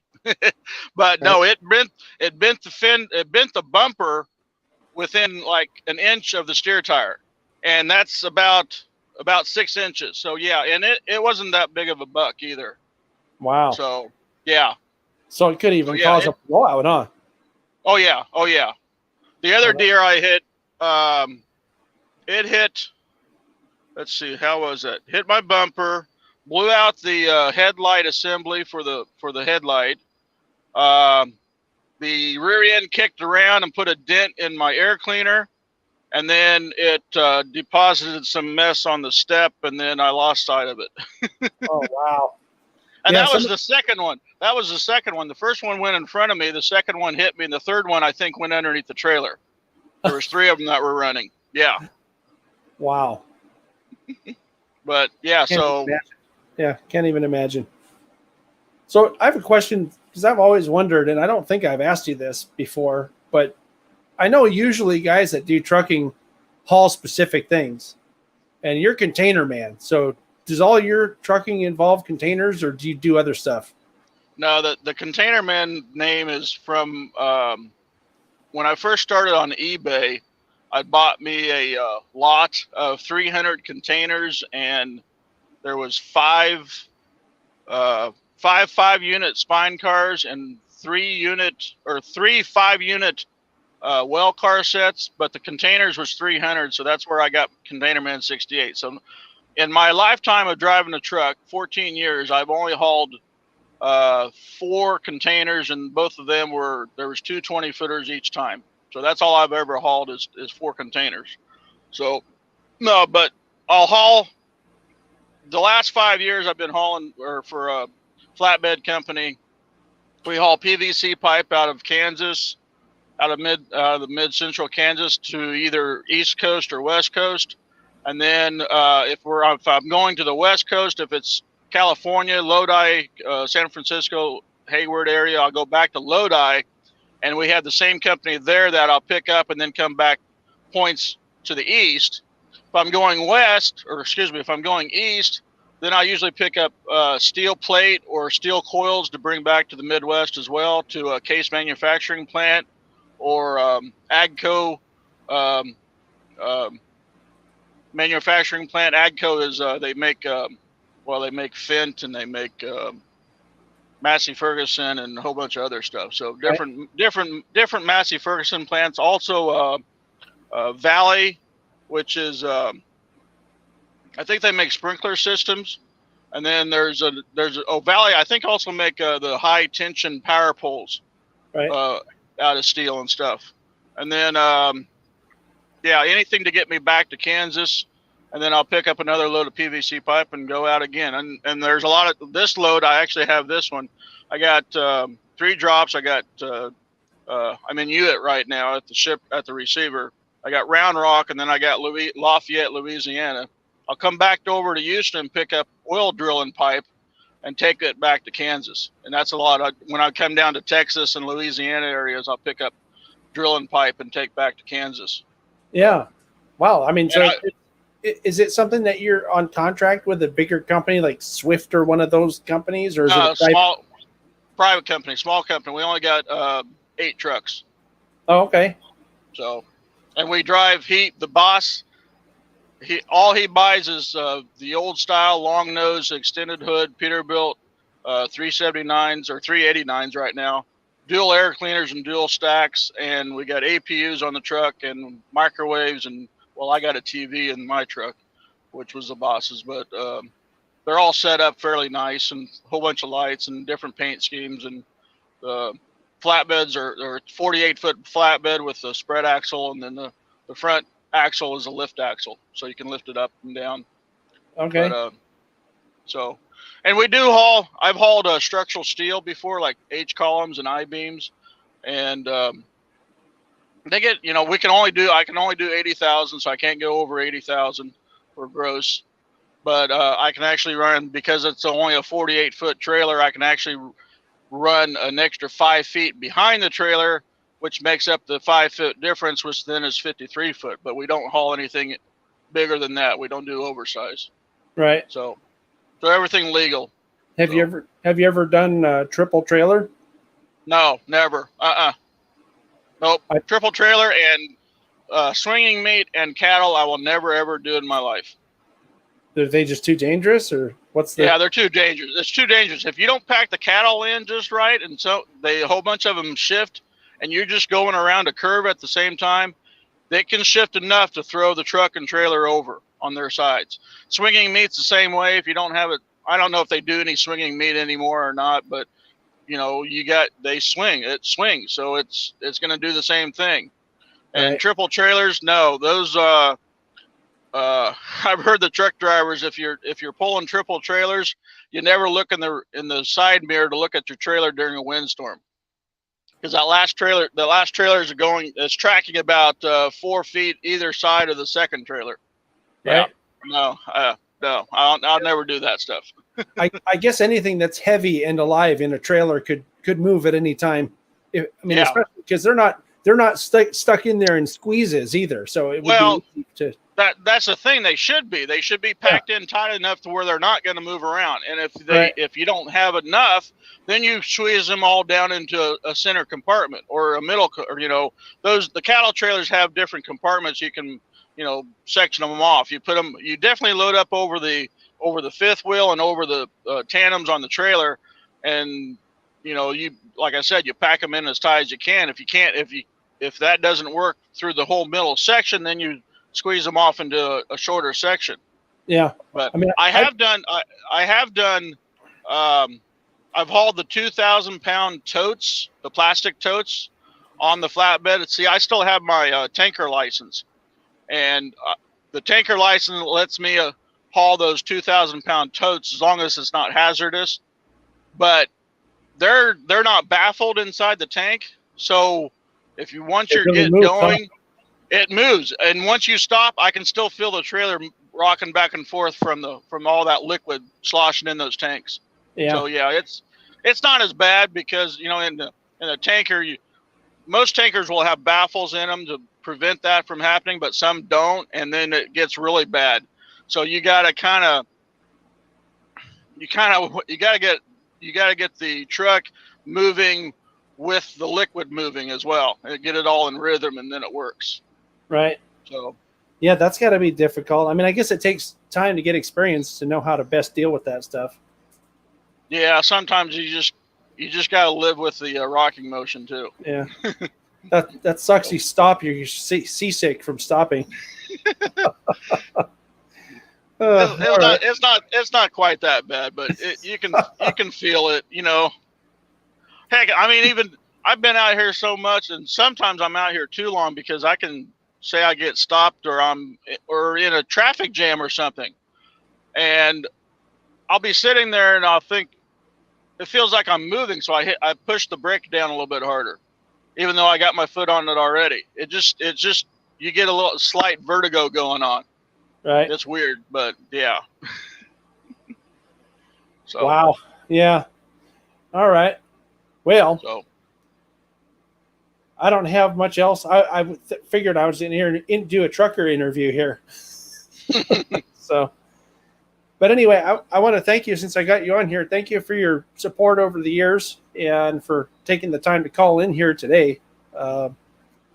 It's just, it's really flattering that a lot of people get what I do, and, it's really appreciated. yeah, I did a chasing trains episode one day, and I actually chased the train. Yeah, well, it's not on my channel though. No, I know. Yeah, well, maybe one of these years when you're on a West Coast run, we can do something. If you have a layover for a day or something, does that ever happen? No, not usually. And You just pick up and go, huh? yeah, I pick up and go. I was in your area once, but I didn't have time to stop and shoot the bull. Yeah. Well, I don't know if you have heard me talk about this, but I actually grew up 8 or 10 miles east of Lodi. I lived when I was a kid, so I know exactly where you're going. Well, but see, I've dropped off in Santa Maria, right? That would be south of here. Are you thinking? Yeah, way south. Oh, okay. No, Santa Maria. That's where the that really good restaurant is at. I can't think of it. Pea Soup Anderson's. No, there's another one. No, there's another one. I've also dropped off in. Man, I can't remember my towns now. Well, as long as you know them when you're going, that's what matters. Oh yeah, I do. I've driven. I have to write everything down on a notebook so I know where I've been, and yeah. All right. So, well, I've got Joey on cue to come on, so. Okay, I'll just drop out. Okay, thanks, Roy. Go back over to YouTube. All right. See ya. Thanks. Bye. Hey, Joey, what's up? How's it going? I just want to see if this would work. I haven't done anything like this before. Oh, it works. Bye. No. Yeah, no. So I want to, since you're on here, would mention to the people watching, Joey's does videos of his own, and he's building a little switching layout, does all kinds of woodworking. Oh, is that the camera you use right there?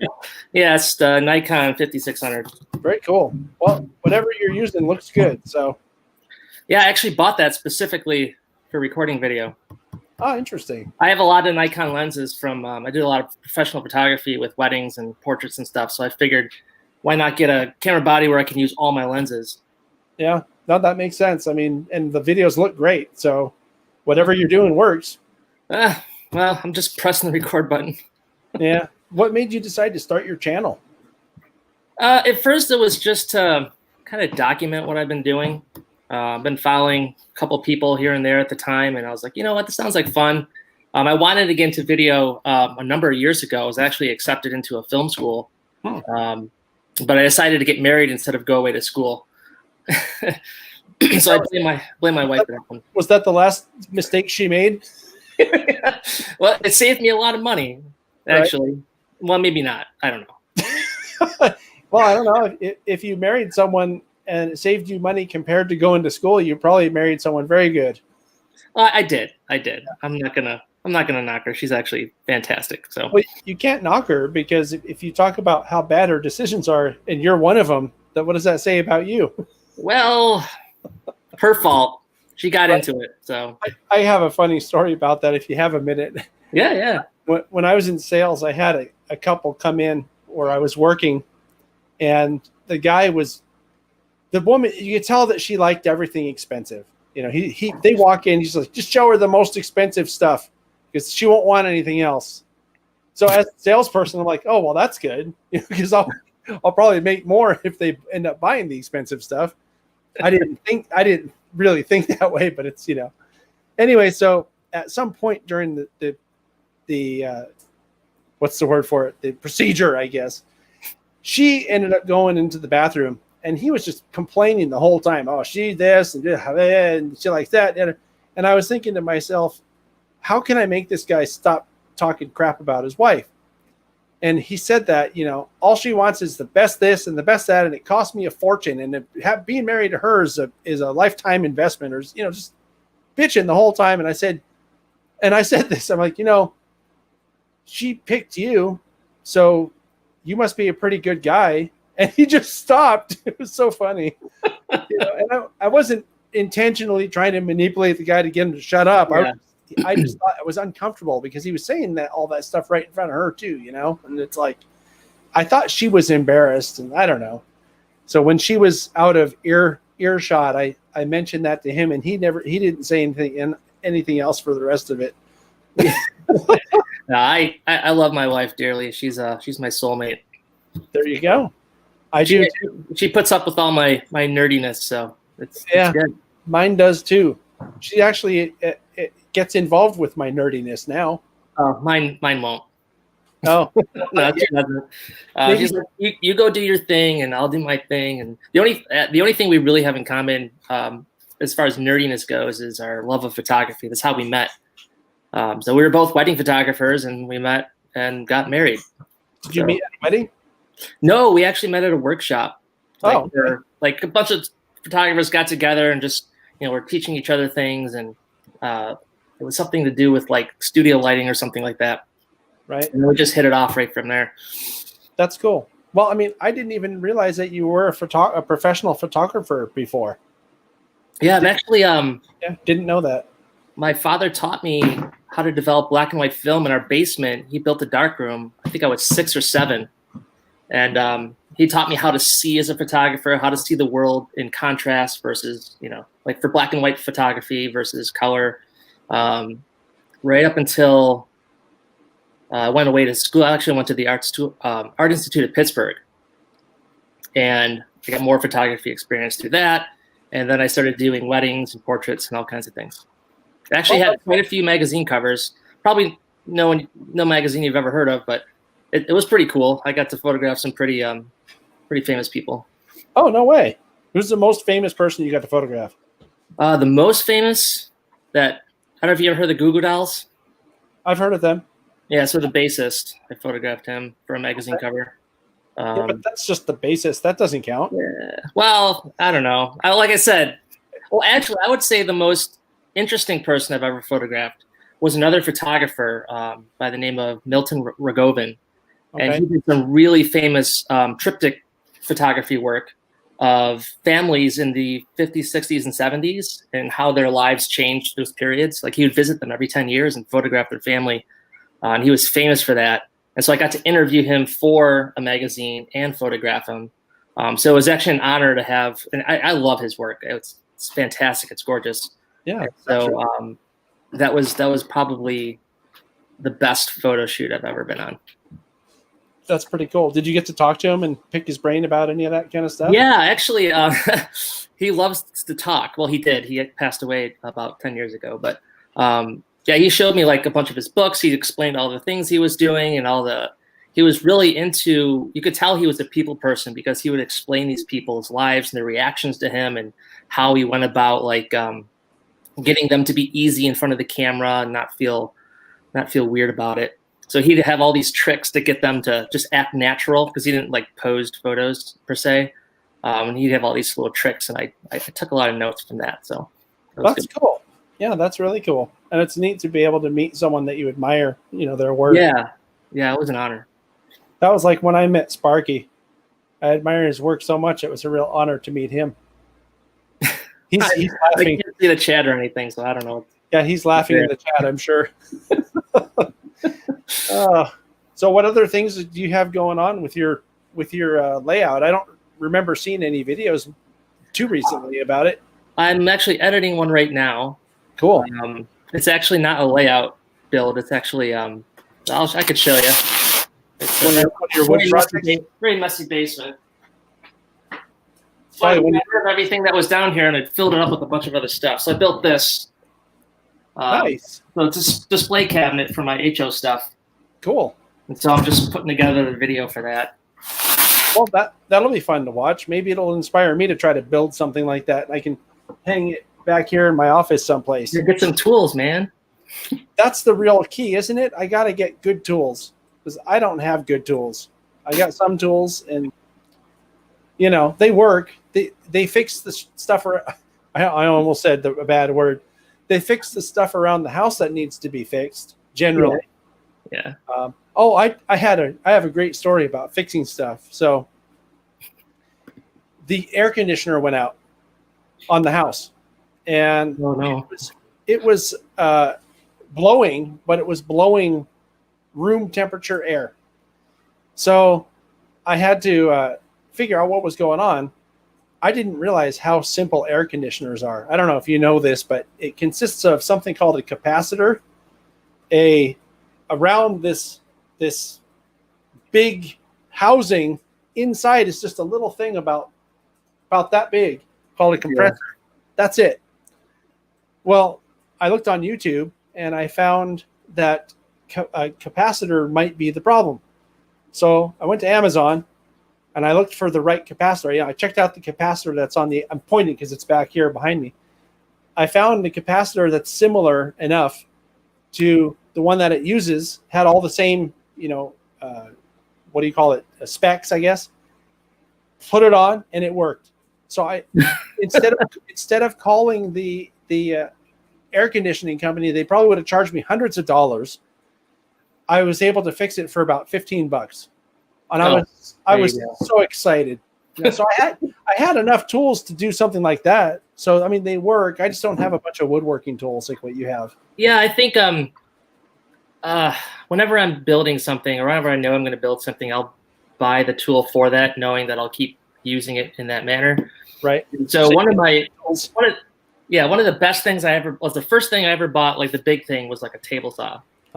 And that's paid for itself so many times. Right. Like my kids destroyed our entertainment center in our living room. They're always like kicking it and hitting it and everything. And I'm like, man, I don't want to buy a new one of these because they're expensive. And really the biggest problem were the doors. They've been kicking it and everything. And my youngest, she's only 3, and she almost put her foot through the glass. And I'm like, I got to do something about this. So I just took the doors off. I measured them, went out and bought some MDF panels, cut them to size on the table saw, and then just painted them and screwed them in. I saved myself like $500 for just spending like, I think, $20. Right. I think being crafty that way can be really a good thing. Yeah, I was like, it's a good thing I got this thing. I just saved myself a boatload of money. Right. So is all your stuff that you do do all your work in your basement? Yeah. Okay, because you must have a really big basement. No, not really. It's actually pretty small. It's the footprint of the house, and we have a pretty small house.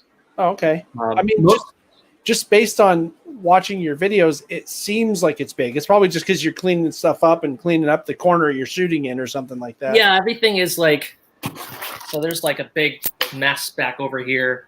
That's it though? That's the whole basement? No, there's a laundry room over to the side over here, and that's really it. Yeah. Yeah. I mean, in the flood, we lost probably 90% of everything that was down here. Oh, so it was in the same place, huh? Yeah, it's just this little space. Luckily, it wasn't too bad as far as like having to replace things. So the walls just had to cut out the moldy parts and replace those areas or whatever. How deep was the flood? It was only a few inches, but everything it touched, everything was on the floor. Right. We had to throw everything out. Luckily, the only thing that wasn't on the floor was one of my trains. Wow. So that was the only thing I got to save. Right. That's kind of the same thing that happened to my friend Adam. I I don't know. Did you watch that video about insurance Yes. and the flood? So, right. So, you know, his was a sewage backup that went up to about, I think he said 4 to 6 inches or something. Yeah. So they had to redo the entire basement because, you know, that's sewer water. You don't, you have to sterilize everything after that. Right. You know, yeah. The biggest concern for me was the mold. Right. I discovered that we had already had a mold problem after going through and like looking at everything. And I was like, ooh, it's a good thing that we cleared everything out that we did. And we fixed that problem. It was, you know, it sucked because there was a lot of things lost. But honestly, a lot of that stuff we didn't really need anyway. So it was just kind of like, hey, let's start fresh.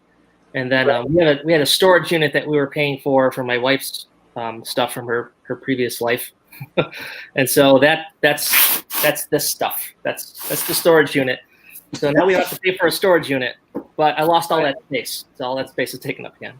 Yeah. Well, you know, but you still have your wife, so that's good. Yeah. You know, it's interesting, you know, having this conversation with James and with everything that's going on here. And what you just said kind of struck a chord with me in that, you know, I think that disasters can really make you realize what's important, you know, and if you lose everything, how much of it was really irreplaceable? Do you know what I mean? Like, yeah, I mean, I could see, because, you know, like around here, things have built up over the years. We've lived in this house for 20 years. And a lot of times I just look around and think, my God, we've so much junk. Yeah. That it seems like junk, you know? And I'm not saying that I want to have a fire or anything like that, but I could see how, in a way, it could feel good starting over because you're starting with a clean slate, you know? Yeah, it's you look at everything and you're like, the only thing that's irreplaceable is your family. That's it. Pretty much, you know? right? I mean, everything else is just stuff. It's amazing how, as humans, we collect so much and we don't even know it. Right. You know, like, that's what I mean. It kind of sneaks up on you, and suddenly there's just junk everywhere, and you're like, "Where did all this stuff come from?" Yeah, I mean, if we were to have another flood or something, and I lost it all, I'd be like, well, half the stuff I could just rebuild now because I got the tools, and I keep them up above, you know, the floor and everything. So yeah, not that I want to go through that again, but yeah. Well, it looks like we have someone waiting down here. Do you mind if I bring them on the screen while we're talking? Bring them in. Bring them in. Okay, let's see who this is. Rail Bros. What's up? Josh. Hey. Okay. So that's Rail Bros. Yeah. Rail Bros is my YouTube channel. Yeah, it looks like you got your video working. Yes, and I got a quieter place to go. Oh, that's good. Yeah. Yeah. Yeah. Yeah, so how has everyone been doing? Oh, we're just hanging out. Getting ready to wrap things up here. Yeah. Been going for almost 2 hours now. Man, time flies. I've been watching this stream since 15 minutes and I'm just like, wait, it's been going for 2 hours? Yeah, almost. This happens every time I do a live thing, huh, Joey? I end up going for 2 or 3 hours. I think. Yeah, it's funny. I never catch the end of them because my kids always interrupt me and pull me away before it ends. I'm like, I wonder if it's still going. The one time it was still going when I came back, and I was like, how is he still talking? Seriously, I don't even know how I do it. I mean, I'll go back and watch it later because I'm trying to watch the chat window, you know, to see what people were talking about while I was talking. And by the end, I'm just like, how did I talk that long? Like, I don't feel like I didn't hear you answer. Don't get mad. Yeah. We need to keep it close. Oh, you got more. Oh, he had to mute himself. No, I did that because there was coming from it. Hey, since I have a note here that came from our top secret producer that's reminding me to ask people to remember to like the stream, and really that goes for any videos, right? If people like your videos and comment on them, it makes them easier to find on YouTube. Something that I'm hoping actually, Joey, by having you as a guest caller on here, that people will go to your channel and check out what you're doing, because and I mean that as the highest compliment. That I mean, when I went on, Something Brandy would wear. hey Josh, I'm just gonna hang you up because I keep trying to unmute you, and there's too much noise going on at your place. Oh, yeah, my parents are talking in the background, yeah. We'll talk to you next time, though. Okay. Okay.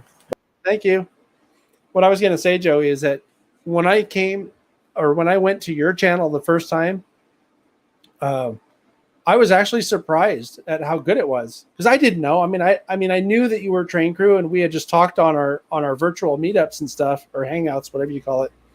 But I didn't know that you were making such good videos. So when I went to, yeah, you're welcome. And when I went to it, I was very pleasantly surprised that at how good they were. Now, the more I get to know you and talk to you, the more it makes sense about why they're so good.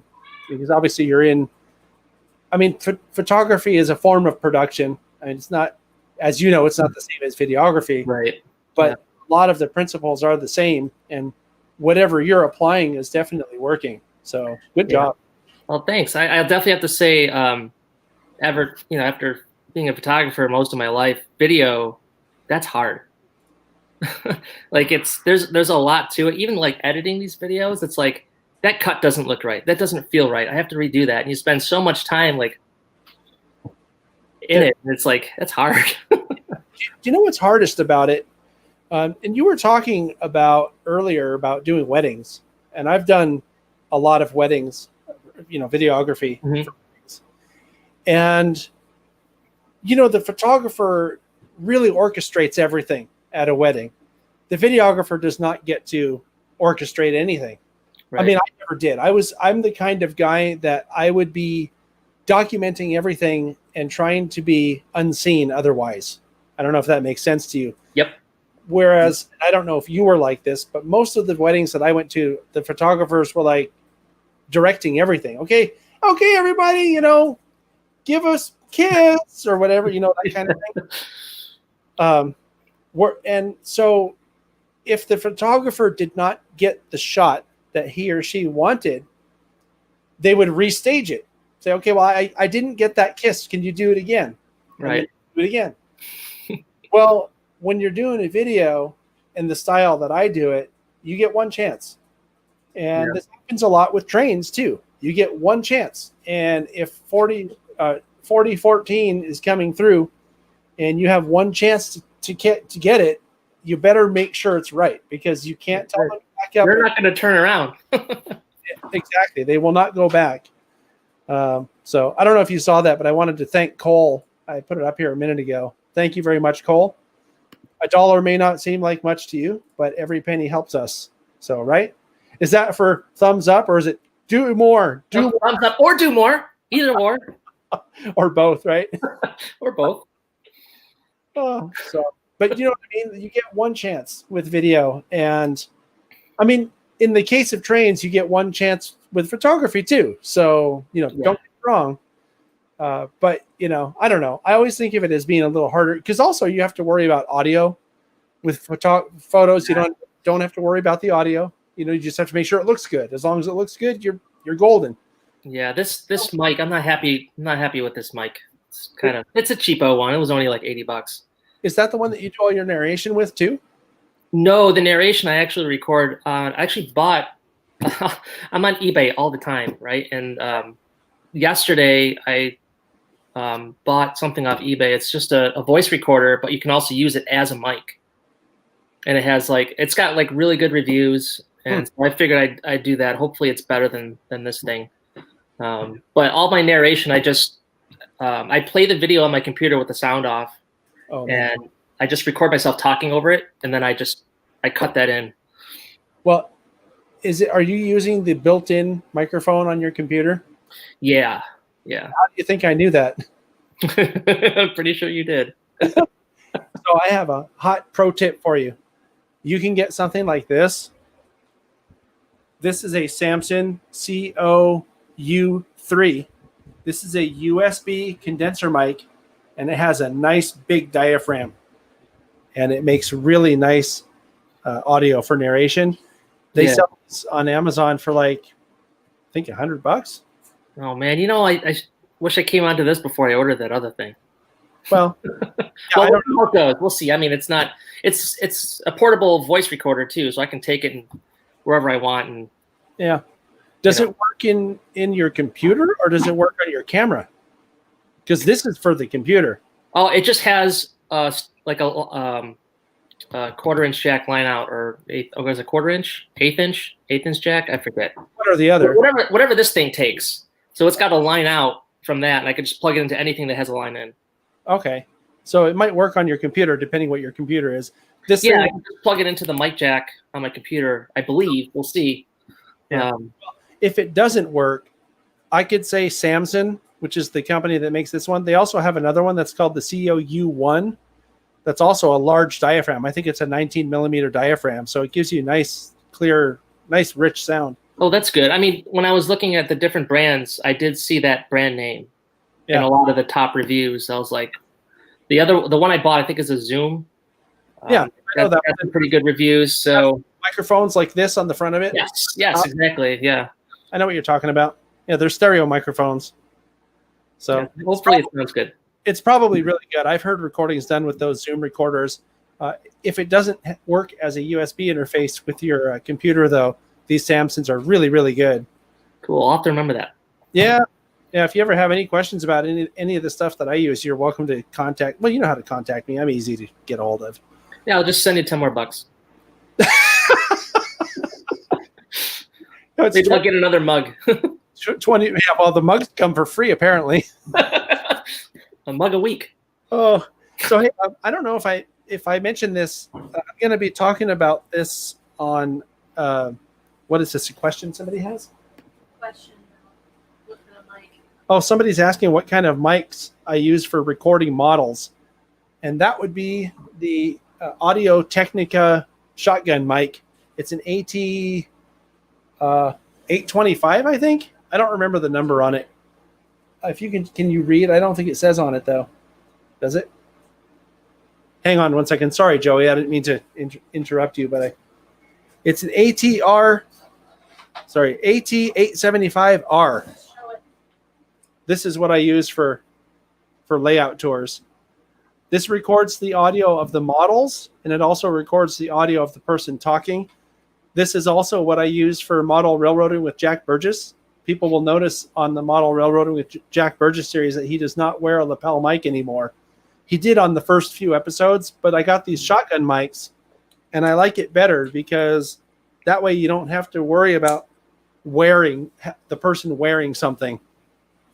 Because, you always have to hide it. Then you have to hide the cord. Then you're going to go for lunch. Now you got to get undressed to take the cord out and do all this stuff. With the shotgun mics, it picks you up. I also use those I've been using shotgun mics like that during my other live shows where I wasn't using StreamYard. So I also use those shotgun mics for the the TSG Crew Lounge live shows. Those were just a few feet away from the people at the table. That's a shotgun mic. It's just a small one. Oh, okay. Yeah, I didn't know if that was considered a shotgun mic. Yeah, I bet if you look at it or look at your documentation, it's probably called a shotgun mic. I mean, shotgun mics usually are longer, like what I showed you. That's a very short shotgun mic. But cameras like your DSLR have a small body, so you can't put a mic that long on a camera body that big, or else it looks really funky, and it will also get in your picture. You'd probably see it. Yeah, that's what I mean. It'll get in your picture, right? Yeah. So what I was going to tell you is, and I'm going to probably talk about this on the podcast in a couple of weeks, but on the next, actually, maybe I did tell you this because I think I put a post on the Patreon page about this.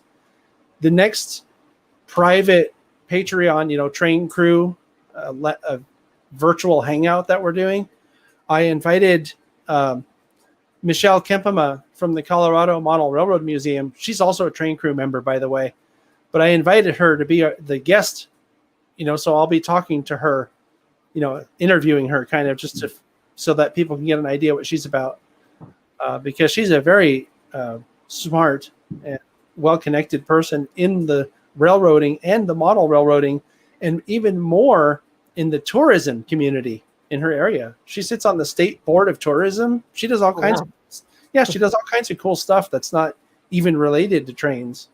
So I thought it would be kind of cool to talk to her, and then I'm going to be recording that and probably release it at some point as a video on the channel. But it'll be kind of cool because people that are already on the train crew like you can ask her questions directly. You know, if you... Yeah, I wrote a few down already. Did you? Okay, so I did mention. I'm just curious about a few things. So, okay, well, good. That'll be great. I mean, the more questions and comments we get from the people that are also, you know, participants, I like that. I like it much better if everybody else gets to talk and I don't have to talk so much. You just got to record it. Yeah, exactly. So anyway, all right. Well, I think I am going to wrap this thing up. Thank you much for calling in and hanging out. And yeah, we'll see you later.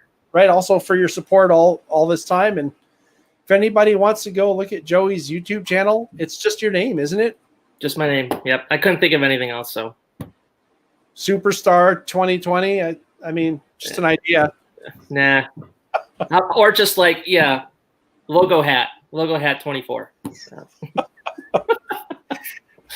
All right. We'll see you. Yep. Thanks for calling. Yep. See you later.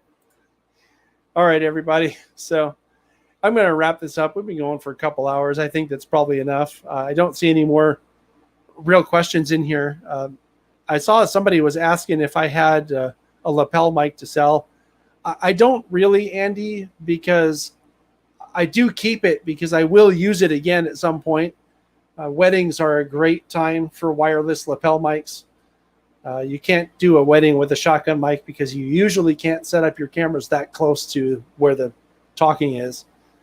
So sorry, I don't have anything for sale right now. I do have one shotgun mic. That was the one I've been using for the other live streams that we were doing from my workbench over here. And it's on eBay, I think, or it's on Amazon. I don't remember. It's on one of those. And that's by a company called Comica or Comica. I'm not sure how to, I'll type it in the thing here. If you search for that, Comica or Comica in Amazon, you'll find it. And it's a long mic. It's like probably a foot long or more, probably 14 inches long. And it's a pretty decent mic, but I just like these Audio Technica mics so much better. And I put it on, I think on Amazon as a used microphone for like $100, or it's just way less than what they sell them for new. The new ones are like $180 or $220 or something. And I just put it on for like $100 or $120. So anyway, yeah, someone was asking what's in the Kato box back here. That is the locomotive that I installed the LocoFi module into. LocoFi is the Wi-Fi decoder. I was going to call it DCC, but it's not DCC. It's Wi-Fi. Heath is asking if I've tried the MKH416. I have not tried the MKH416. Is that a shotgun mic? And if it is, who makes it? I don't know. I use mostly sort of budget model stuff because I feel like I can't really afford to buy very, very expensive stuff. And Samson has been an awesome brand for me. They make stuff that is not terribly expensive, but it performs really well. And Audio Technica also has been a great brand for me. They make stuff. I think these shotgun mics that I have that I use, that I just mentioned, the 875 or whatever it is, that one is just been excellent. And I have everything I need for it. You know, I have the wind muffs for it. Okay, so it's Sennheiser. Yeah, Sennheiser tends to be a bit high end for me. But, you know, the thing is, I think hopefully as the channel continues to grow and the Patreon presence continues to grow, eventually I'll make enough where I can afford better high-end stuff. But for now, what I have works, and it works really well. And I can say that most of the time, as far as I'm concerned, I think my audio turns out better than most other YouTubers that I've seen. There are some guys doing some really good videos these days. I think Joey's one of the people doing some of the better videos these days. The guy that I was just talking to on here a little while ago. And so I think that the competition for views is going to get stiffer as people up their video production. But what I have right now is working really well for me, and I'm very happy with it. So I see Dave's in here, Sparky's in here talking about supporting the channel on Patreon. And I do want to mention something about that. I got an email from Patreon this past week saying, hey, celebrate your 2-year anniversary. And I thought, wow, 2 years? And it's true. August 28th of 2018 was the day I opened up my Patreon page. I didn't make it public until the podcast that came out the first week of September, or the first Saturday of September after August 28th.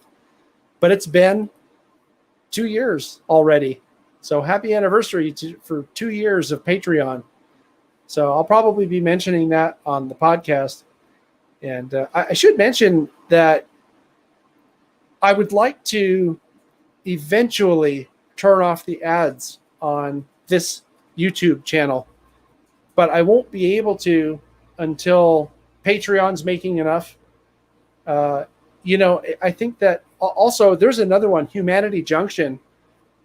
Heath does really good video production. He has a very good channel. I just subscribed to it. I thought I was subscribed to it before, but I wasn't. And I watched some of his videos this past week and was very impressed with the production value. So good job, Heath.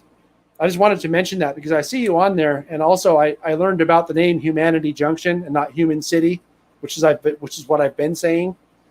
You do a great job, Heath. Really good. So, and you're one of the better production values that I've seen. And I'd like to talk to you sometime, maybe offline, about that, just to see if my suspicion is right about how you're doing it. Because I watched I think about half a dozen of your videos, including the blooper one, which was pretty fun, by the way. But so I should actually plug that real quick. If you have a chance to go look at Humanity Junction, that has the C, the silent C in there. He's doing some really cool videos too. I should also mention Sparky, who's been, in the chat this whole time. He also has a really fun channel that's all about community. And he also has a Patreon page, Sparky does. One of these days, when I can afford it better, I'll be supporting some of these other channels that have been nice enough to support me. So, it's good. I would like to thank everybody for watching here today. And why don't we leave the comments going here for another, minute or two. And if you're interested in supporting this channel on Patreon, it's patreon.com/TSG Multimedia. And I know things are tough out there with the virus and everything going on, and it's tough here too, but we're making it work with everybody's help. And I want to thank everybody for doing that and for supporting the channel. If you can't go on Patreon, that's okay. Just watch the channel as often as you can. If you're doing modeling, watch it in the background. Always hit the thumbs up button if you watch something. If it makes you think of anything, feel free to talk in the comments section. Thanks to all of our moderators here, including our top secret moderator who's just off camera behind me here. Here, let's just do this one time. There she is, working. Working this whole time to make it go off better. Sparky, Container Man. I don't have the wrenches on the screen that I'm looking at that denote who the moderators are, so I'm probably forgetting somebody. But I do want to thank all of you guys for helping out. That's greatly appreciated, and also for watching. Greatly appreciated. And that's it for me. I'm going to leave this running for about another 30 seconds, and I'll see you all next time on the podcast in about 2 weeks. Don't forget. Oh, one more thing. I almost forgot. Huge announcement next weekend on Saturday. Don't miss it. Saturday at 9 a.m. Pacific time. There's a big announcement for the channel. I'm not going to spill the beans here. Watch the video. It's our 5th Saturday of the month video. 9 a.m. Pacific time, Saturday, next weekend. Now I'm going to shut up. I'm going to run the video for about 20 or 30 seconds. I'll see you next time. Bye.